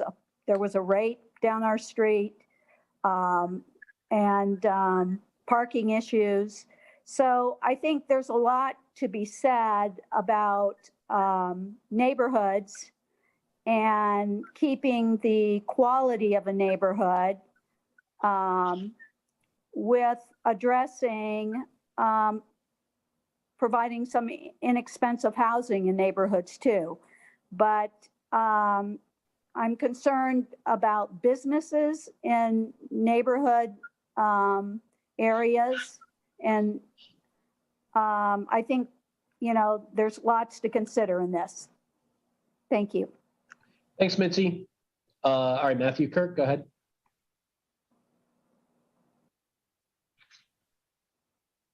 Hey, Brian. So I think there's kind of like, the way I look at the zoning approaches is there's kind of like two tiers, right? We have the rezoning of what is current and existing Yellow Springs, but then based on a lot of the new projects that we have, there's a lot of interest in like what the zoning is about what happens new. And so great example, the new development that is, I think, going to be proposed off of Wright Street, just over there by Glass Farms or whatever. I look at that, and again, I'm happy to see new houses, but knowing that we've talked for a long time about how Glass Farms is a potential development site, I'm concerned that the road along Glass Farms there's no connectivity into that. We aren't thinking that oh, that neighborhood will potentially link up into the neighborhood behind it, right? And so that's a big part of what the walkability, bikeability, the success of the village is the linking through a grid or whatever pattern of connectivity in the streets. And that seems to me that that's something that's not really included in the zoning code right now, and something that we should focus on, especially if we're considering, and it seems like that's the eventuality, is that the urban service boundary will expand at least into its current footprint. And so we should be thinking about ways that when that happens, that links up not only in that increment, but into the next increment. I see that as something that's being more imminent. Expanding the zoning locally to what's there, I mean, that is important, but as some people have mentioned, that can be a bit of a double-edged sword and could potentially lead to a lot of contentious issues depending on how much you want to upzone that. So I think it's important to maybe allow for that next increment of development, but it maybe doesn't have to be a total like just free for all, right? So, all right, thanks. Have a great night. Thanks, Matthew. Yeah, and I will say specifically with the example you mentioned, the Kinney Farm and the Glass Farm, that I know from discussions that there's a lot of intentionality around how those connect up, and so I think that's a great point.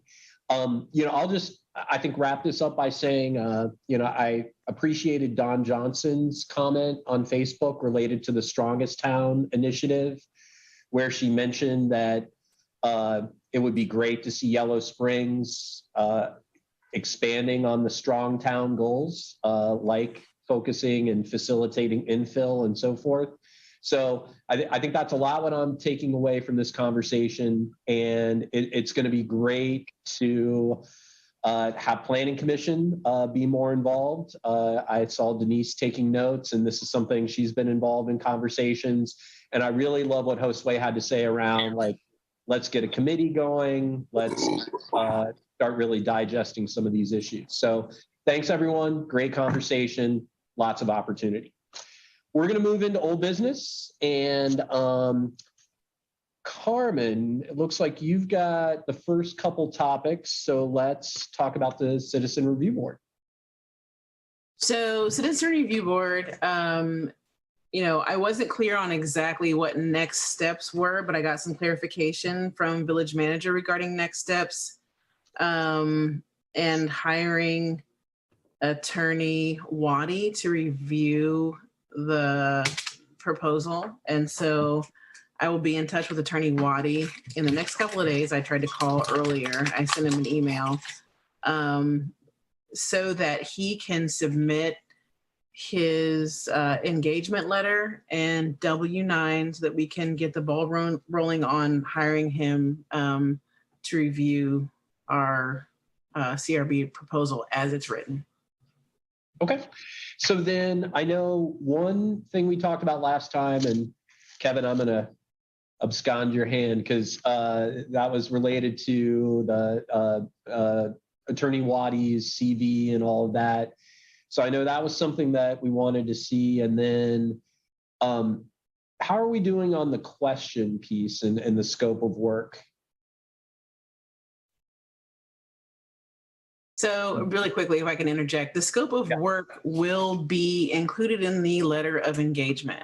Okay. There's probably going to be a statement or, there will be a statement or something that has to do with Attorney Waddy's work, but generally you ask for a CV or a resume.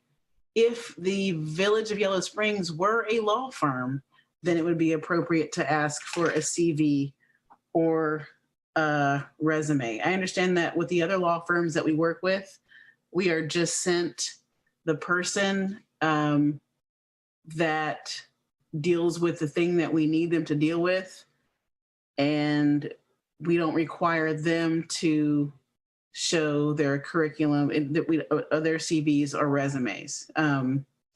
So in my estimation, and I could be completely wrong, but a statement regarding experience and scope of work would be sufficient, and the questions will be included in the scope of work. Okay.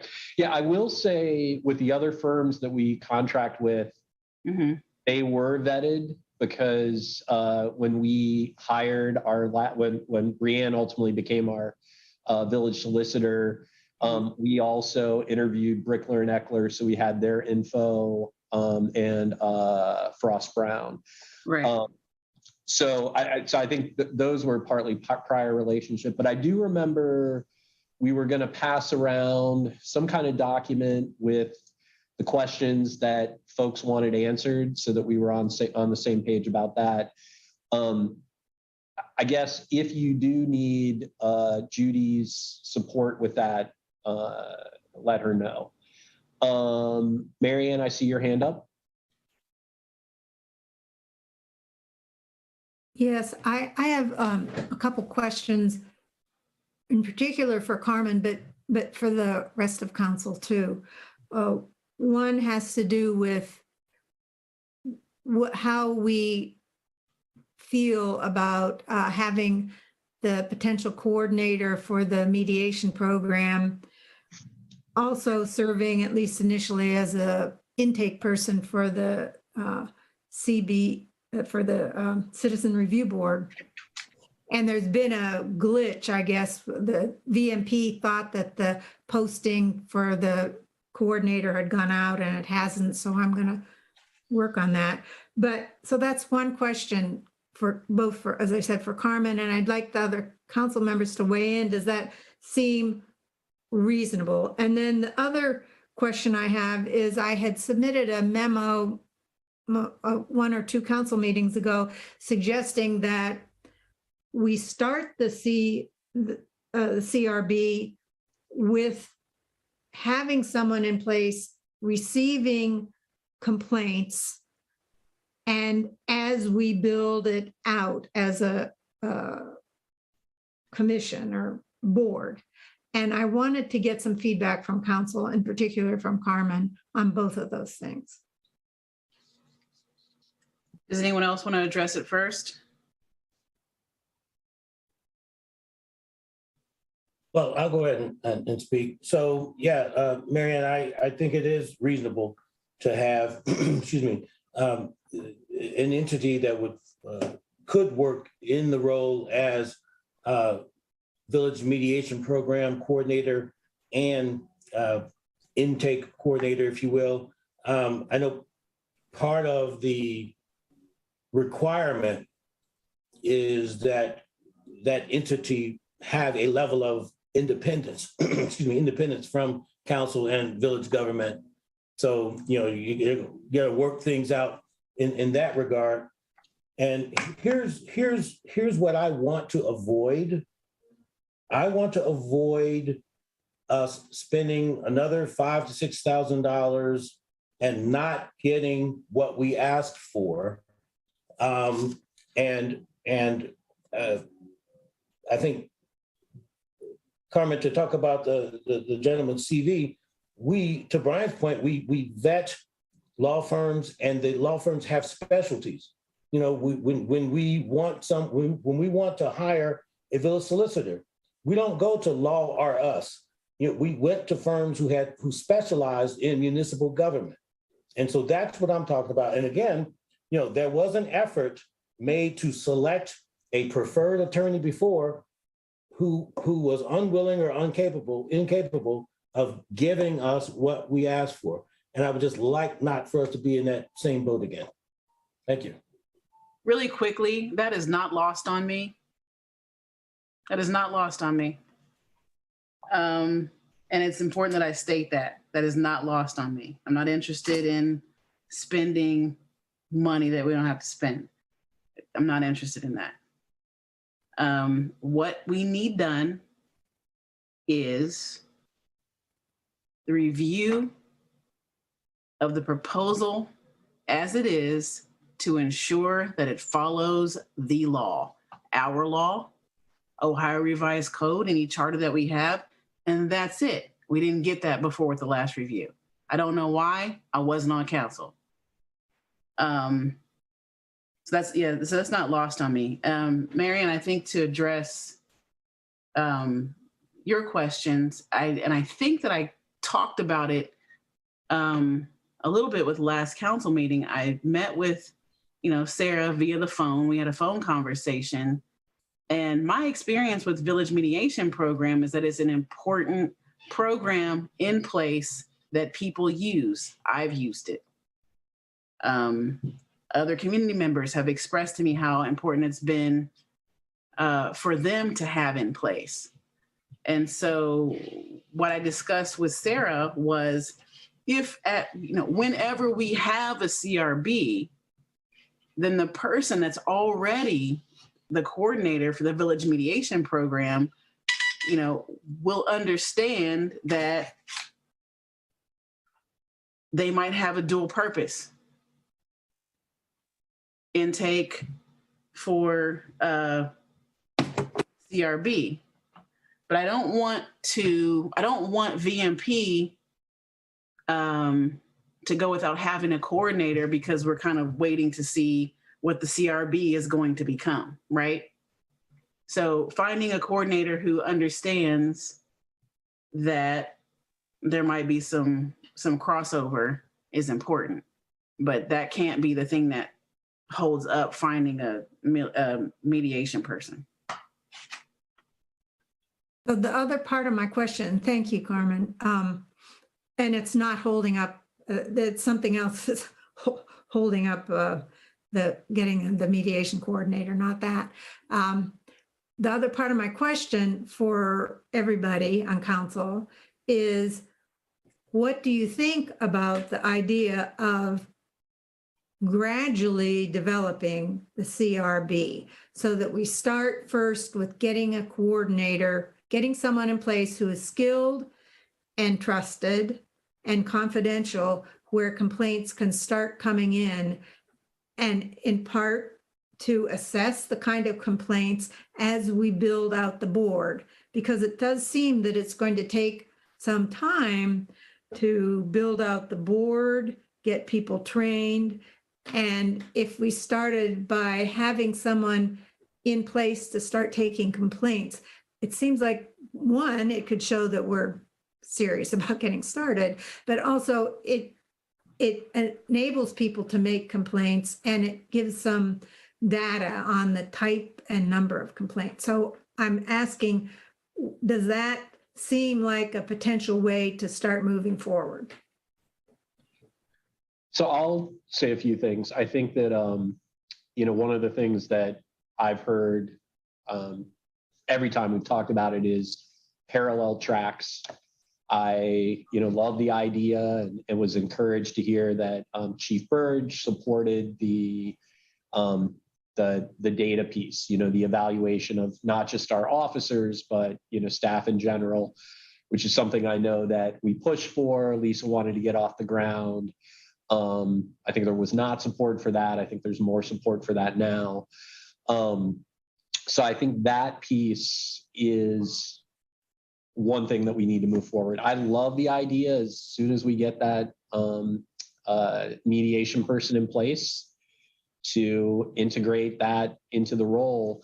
And, I'm reminded of a third track, and, it goes back to the proposal that Angela Allen brought forward to start some of these conversations with, a core piece of this being around the relationship building. And can't imagine a better time than Healing Together YS to be trying to, move some of that forward. I remember we were so close. Chief Carlson supported it. Florence was looking at how we initiate some of that. So I guess in short, I think that however we can start moving forward, and that doesn't take away my support for the legal review, but I'd like to see us continue to look at all these parallel tracks, because I think there's a lot of opportunities.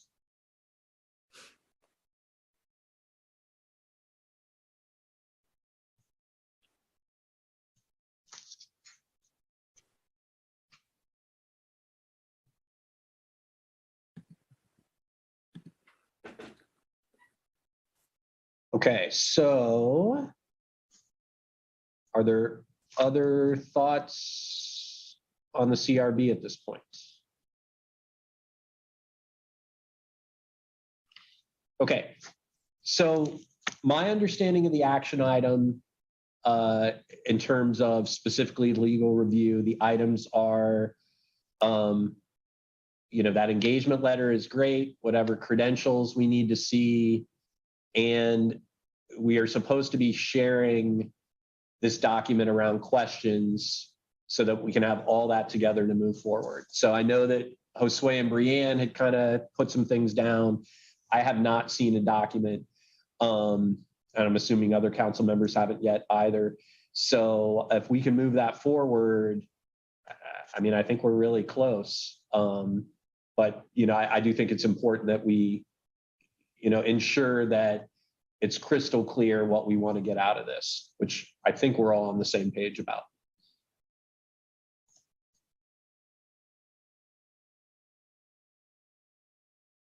Okay. So let's go ahead and talk about the Social Justice Commission. So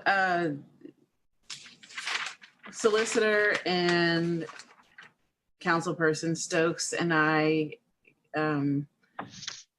got a chance to kind of talk about what a social justice commission would look like.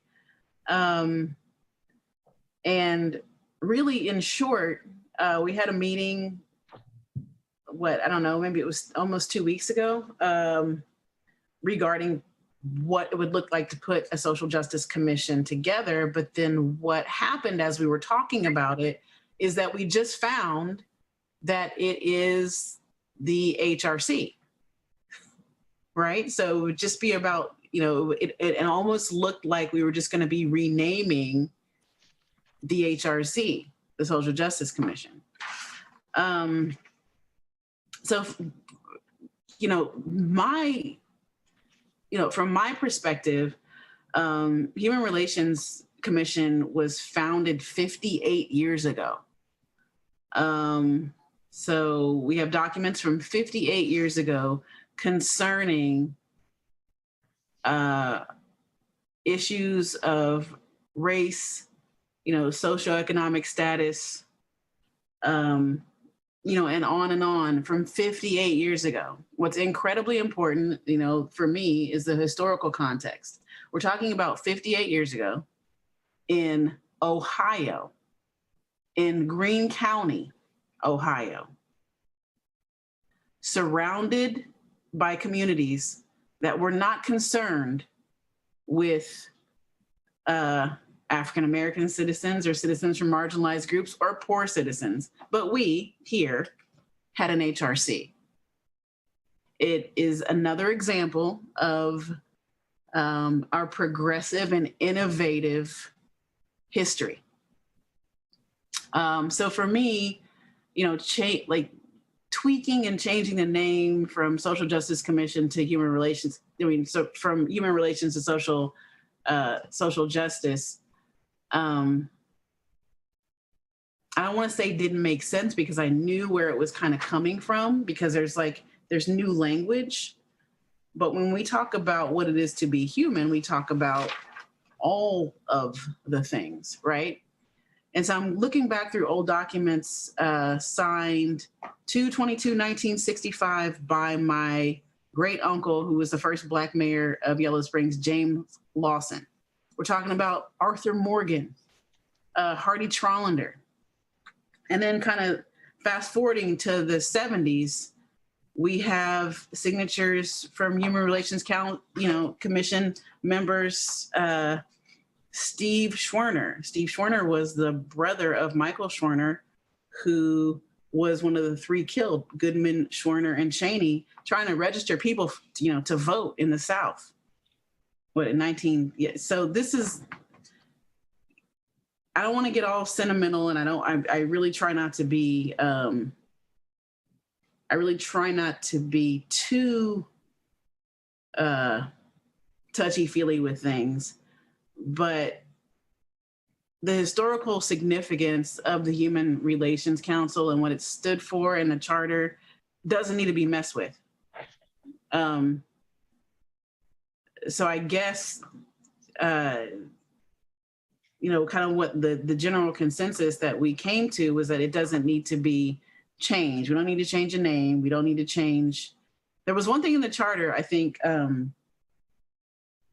it was regarding, I need solicitors' help on this. It was regarding. It wasn't the charter. It was the purpose under the ordinance. And right. We just said, look, let's clarify it. Let's say the purpose of the Human Relations Commission is also to advance social justice. Right. So no, there was another thing, and that was I probably should have taken notes, but that was private citizens who had concerns with employers to come to what Human Relations commission would be versus Ohio Civil. Yeah, the Ohio Civil Rights Commission Right, has that thing. exclusive jurisdiction. Right. And so that needs to be changed in the language. Is that right? We did do that in the mock-up. So Okay. you'll be looking at a draft ordinance for the next meeting. Okay.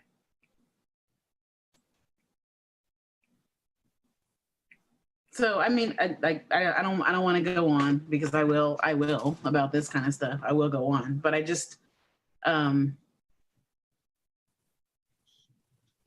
just Carmen, let me jump in and just, if you don't mind. So yeah, please, I would say to everyone, yeah, I was in love with social justice commission because of the phrase social justice, but we as a group, Carmen, Brianne, and I, we just couldn't find a way to say justice without somebody thinking that it had something to do with the police.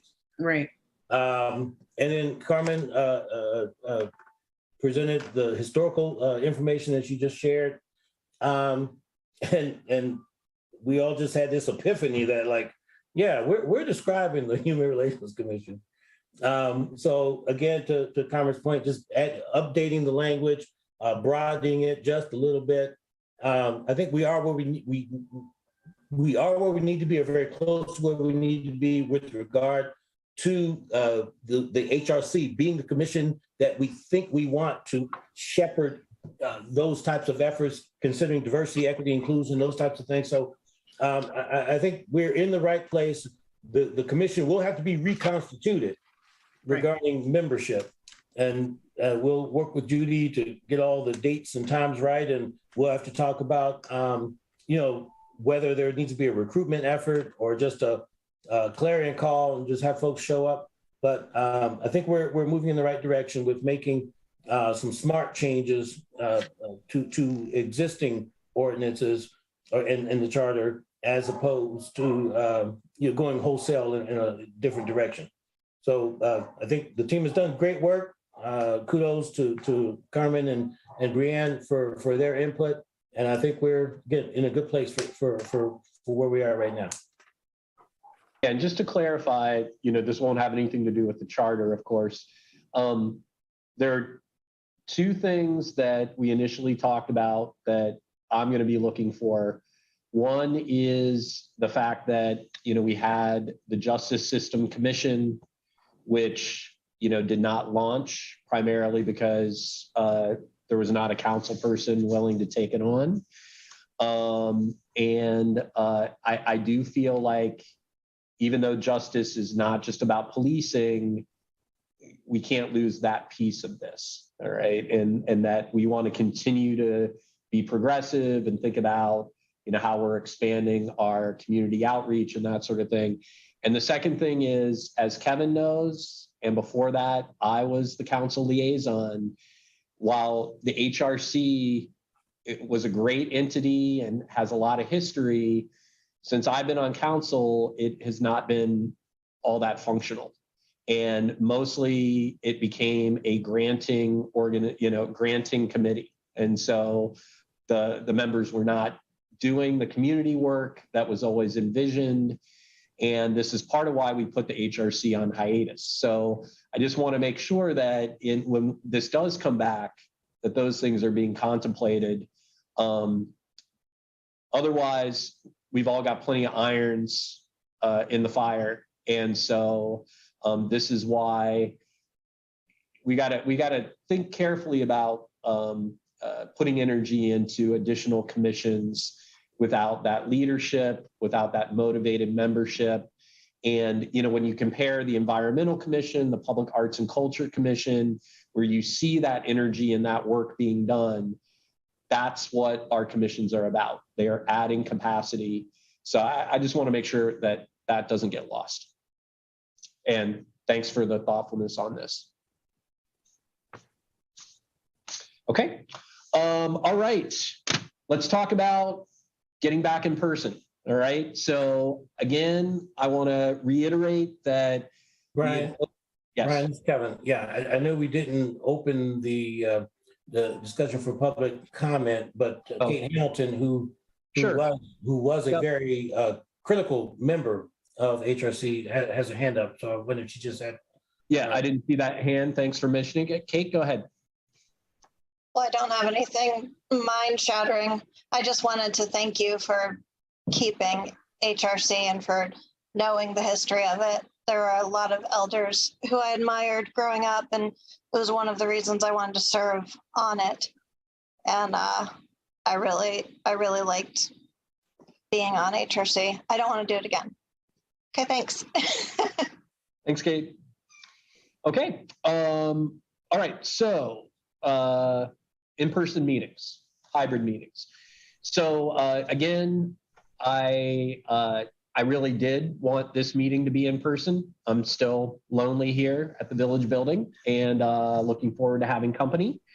And one of the reasons that we did, when upon reflection, knowing that Josue was out of town and participating remotely, we just knew that there were potential for there to be challenges with technology and whatnot. So we wanted to make that return to in-person, be with everyone here in the building on board and so forth.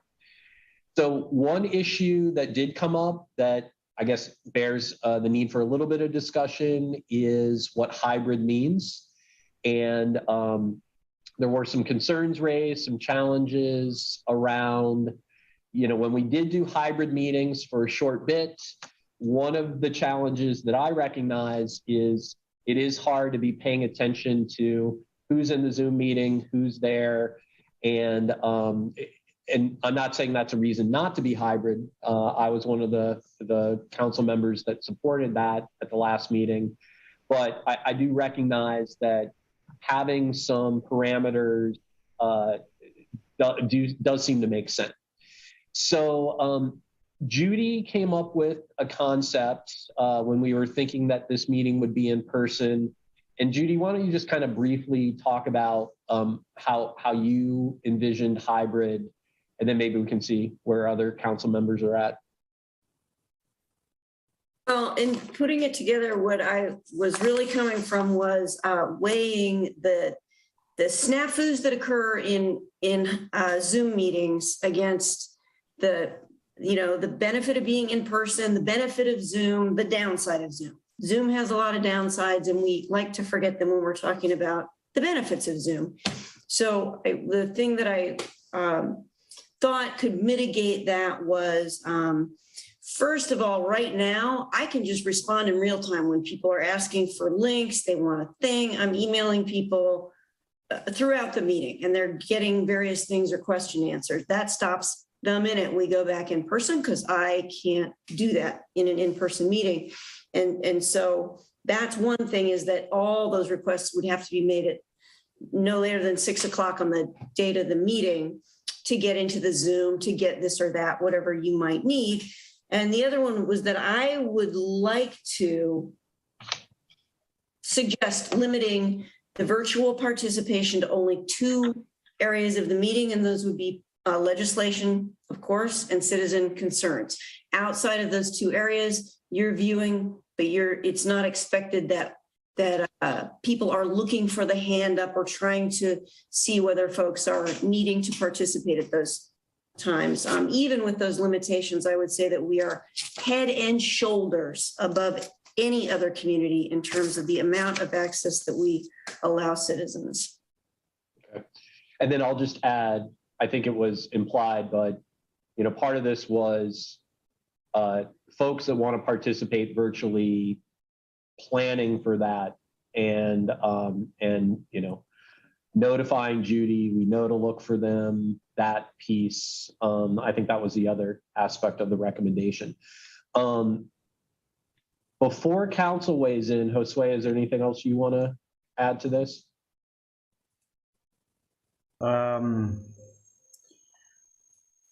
My concerns are, technology challenges. With Judy, I am actively engaged and responding to folks, have multiple screens. I think that my ability to do that in person will be hindered.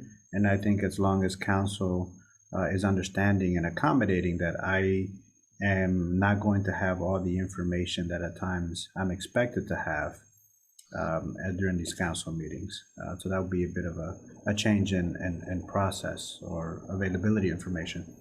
I think that, there are some technology challenges that we would have to work through in this hybrid model, because we're still, there's that, even if it's just for legislation and citizens' concern, there are technical issues that we need to work through of having people in the room and online all in the same meeting. So there'll be those things to work through, and I think we need to troubleshoot and work through them if that's where council wants to head. Okay, thanks, Josue. Kevin. Yeah, I would just thank you, Brian. I would just say in general, like I was concerned about the technical issues, because this is not magic. It doesn't happen by magic. Things have to work, electrons have to flow, et cetera. And I would have everyone make note. I didn't make note of the highest amount of participation in terms of the number of folks we had on. When I first did look, it was 33, and I know it had gone down. And so, if you consider Zoom active participation, certainly everyone that was on this call had the ability to, whether they actually took advantage of it or not, to come in and weigh in, at a moment's notice. I don't suspect we're going to have close to 40 people in council chambers next week. So it certainly, the whole pandemic and the whole video conferencing and the way it's sort of become so integrated in our lives, you can see it's a benefit. Judy, I appreciate, yes, there are some drawbacks because it's not magic. But just want to say that we did get a lot more faces in the crowd, if you will, while we've been in meeting remotely. But I understand where we are with respect to the pandemic, and it does make sense for us to get back, and we'll have to do it. We'll have to be back in person eventually. Is it June 30th, Brianne? At some point. Yeah. So it's just really a matter of time. And if we feel that we can make check all the boxes and allow folks to weigh in remotely, fine, we'll do that. But then come end of June, it's all in person or nothing, I presume. Thank you. Marianne, Carmen, do you want to weigh in on anything? Yeah, I'll weigh in. I have gotten to the point where Zoom, for me personally, has become very difficult. And the difficulty, one, I have difficulty just paying attention. But more than that, I think that we lose our sense of the fact that we are an elected body. We've been elected to represent the whole village, not just whomever is on Zoom. And the Zoom, for me, it's just like, okay, well, we have this person's talking, this person, but really it comes down to council making the decision. And while citizens can have input that is helpful, it also can be distracting. People are not going to like hearing that, but I'm going to be willing to say that. And we as a council are representing the whole community, all 3,700 or however, not just the 5 or 10 people who are commenting on Zoom. And I think that when we're hearing only 5 or 10 people and all we're seeing are these disembodied faces, it makes it more difficult to function, for council to function as a body. And I think it's very critical that we function as a body, having discussion among ourselves as council members.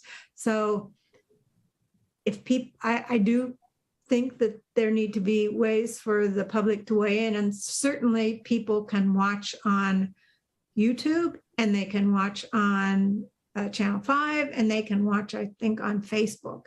And there can be ways that if they don't want to come to the meeting, that they can register their concerns or ask their questions. But I don't want us to get to a place where we're losing our ability to function as a council or creating more difficulties to satisfy the desires of people who aren't willing to come to a meeting, or maybe few people are unable to. So that's where I am. Okay, thanks, Marianne. Carmen? So I guess I would start by asking, what's the capacity of chambers, like pre-COVID, and has it changed, after COVID? I mean, like, so what's the capacity of council chambers? Does anybody know that number? It's over here. What does it say? Thanks, Brian. There's fire code, which is what the sign says. Yeah, my glasses don't work very well. 60 people is Okay. what it says. Okay, so I mean, I'm all for, meeting in person again, but then there's also,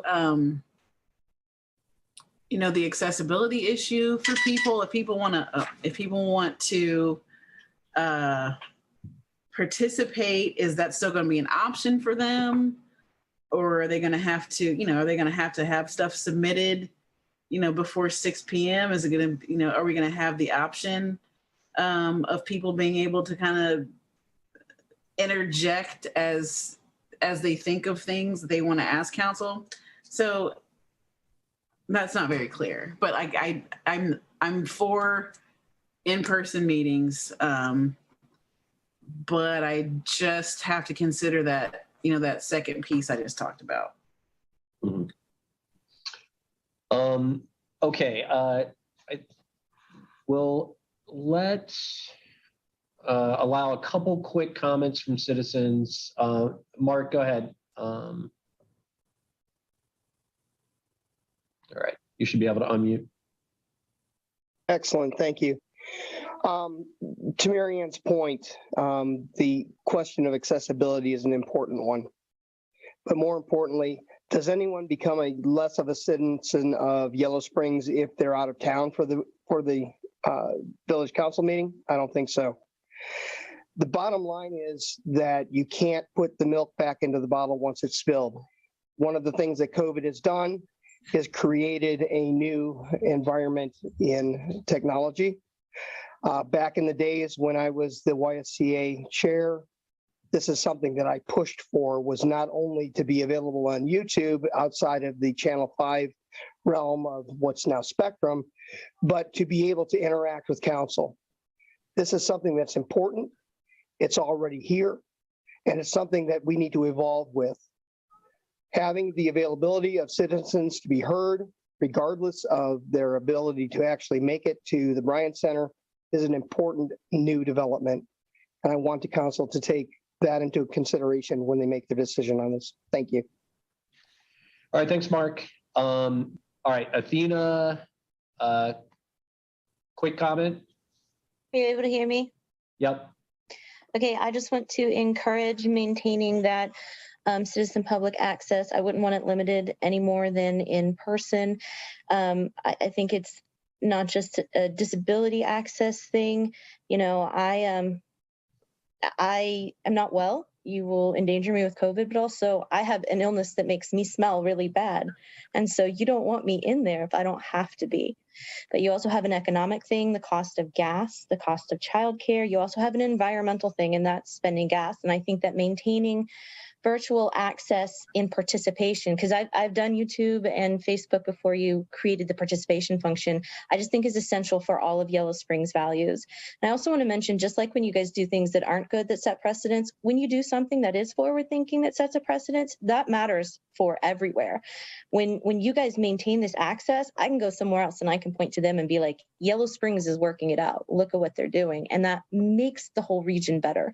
So I really just want to encourage you to maintain the ability for citizens to make comments just like I did today and not limit it any more than you would in person. Okay, thanks, Athena. All right, Matthew, quick comment. Yeah, quick comment. I guess I'll just say that in the course of this meeting, you've made a financial commitment to increasing access to public records. I don't really see this as being like that much different, right? Like, it's just increasing access to like the present format and participation. And so I guess I would just encourage you to act along the lines that you've already done and support increasing public access. And again, I think it's unfair to pass something like this and also not provide financial support to Judy to actually carry it out. So I would encourage you, if you go down this route, that you also fund it and not make it an unfunded mandate. Thank you. All right, thanks. Okay, so the main thing I've heard is that, and we had this last time, consensus around in-person. I think there are some differences of opinion around hybrid. I'm going to suggest that we work with the model that Josue and Judy have suggested, where there's some intentionality around folks that are going to participate online. So just as a council member who knows they're out of town, would have that intentionality. I think that same thing with someone that wants to participate virtually is a happy medium. And as Marianne pointed out, there are a lot of opportunities for input and access. But I do think that knowing how challenging it can be to run the meetings, that there needs to be some kind of balance. So I guess, does that work for council at this point? And then sort of, as Josue said, we learn by doing and troubleshoot. Or does anyone have any concerns about trying that out for the next meeting? I'm good with trying out the, more expanded access for legislation and citizen concerns, as Judy presented. Okay. Carmen, does that work for you at this point, or? Yeah, I think I think that's a reasonable option. Okay, Marianne? Okay, and I think all citizens know, this council knows, we've always been very liberal and open around citizen comment. So I never think of anything that we're doing as anything other than providing access, and we do a lot of that. So so that's my job. That's been former presidents of councils' jobs, and so I believe we'll maintain that spirit. All right, good discussion. I'm going to suggest on new business, Brianne, thank you for the material that you included. We may just summarize that at the next meeting, given the time. But the upshot is, for those that are misunderstanding that a comprehensive land use plan is law, not only is it a plan, but we've got a lot of data that clarifies that. And so we may just do a little summary at the next meeting.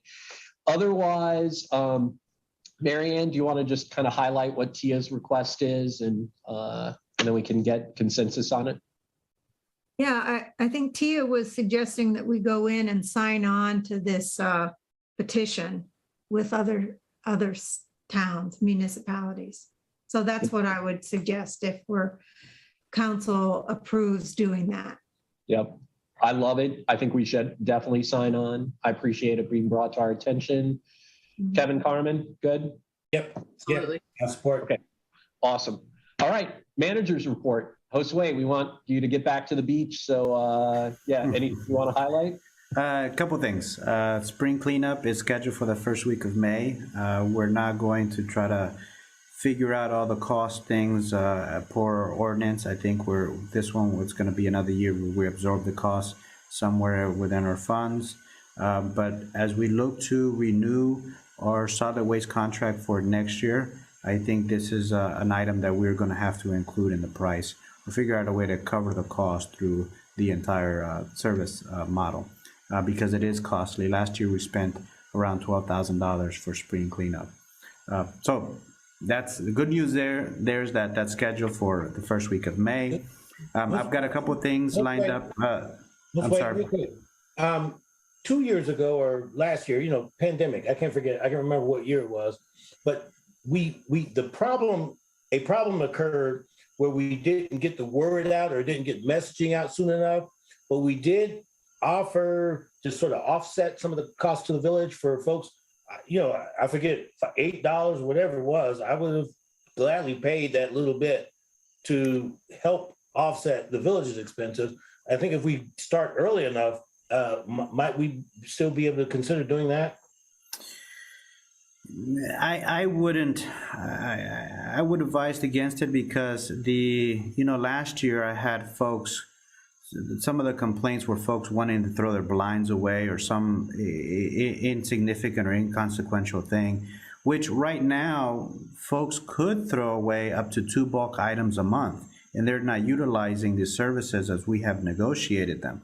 So you got folks just not just waiting for one period in the year where they get all their stuff out and they want to share it with their neighbors and everyone in the community. And so I think the cost issue was a problem because folks weren't sure exactly how much stuff they would actually have at the end of the day or what the cost. There's also an administrative issue of keeping track of folks, when they paid, when it was put out, when the team picked it up, because the team is just driving throughout the town for that whole week and just picking up stuff as it's available. Right. So they might go through a block 5 times during a week pickup. So there's administrative challenges on there, but then there's also this cultural piece. I think I've ruffled some or disturb sacred cows with trying to change the process of how it's always been done. Okay, duly noted. Understand. Thank you much. But Kevin, I have appreciated the support and wanting to look at a pragmatic way of delivering quality services for a resident while also ensuring that we are covering our expense. So I really truly appreciate that. So that's on spring cleanup.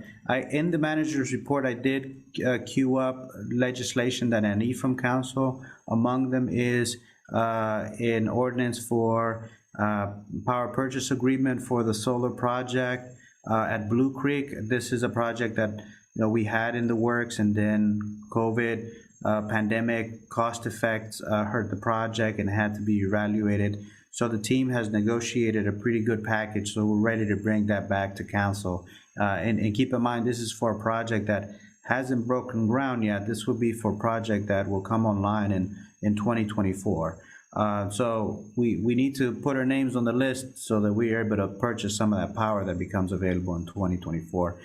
From council's perspective, would you want an executive session so we share the financials, or do you want to go straight into signing up for the project and we can negotiate the exact volume of power that we'll buy at a later time?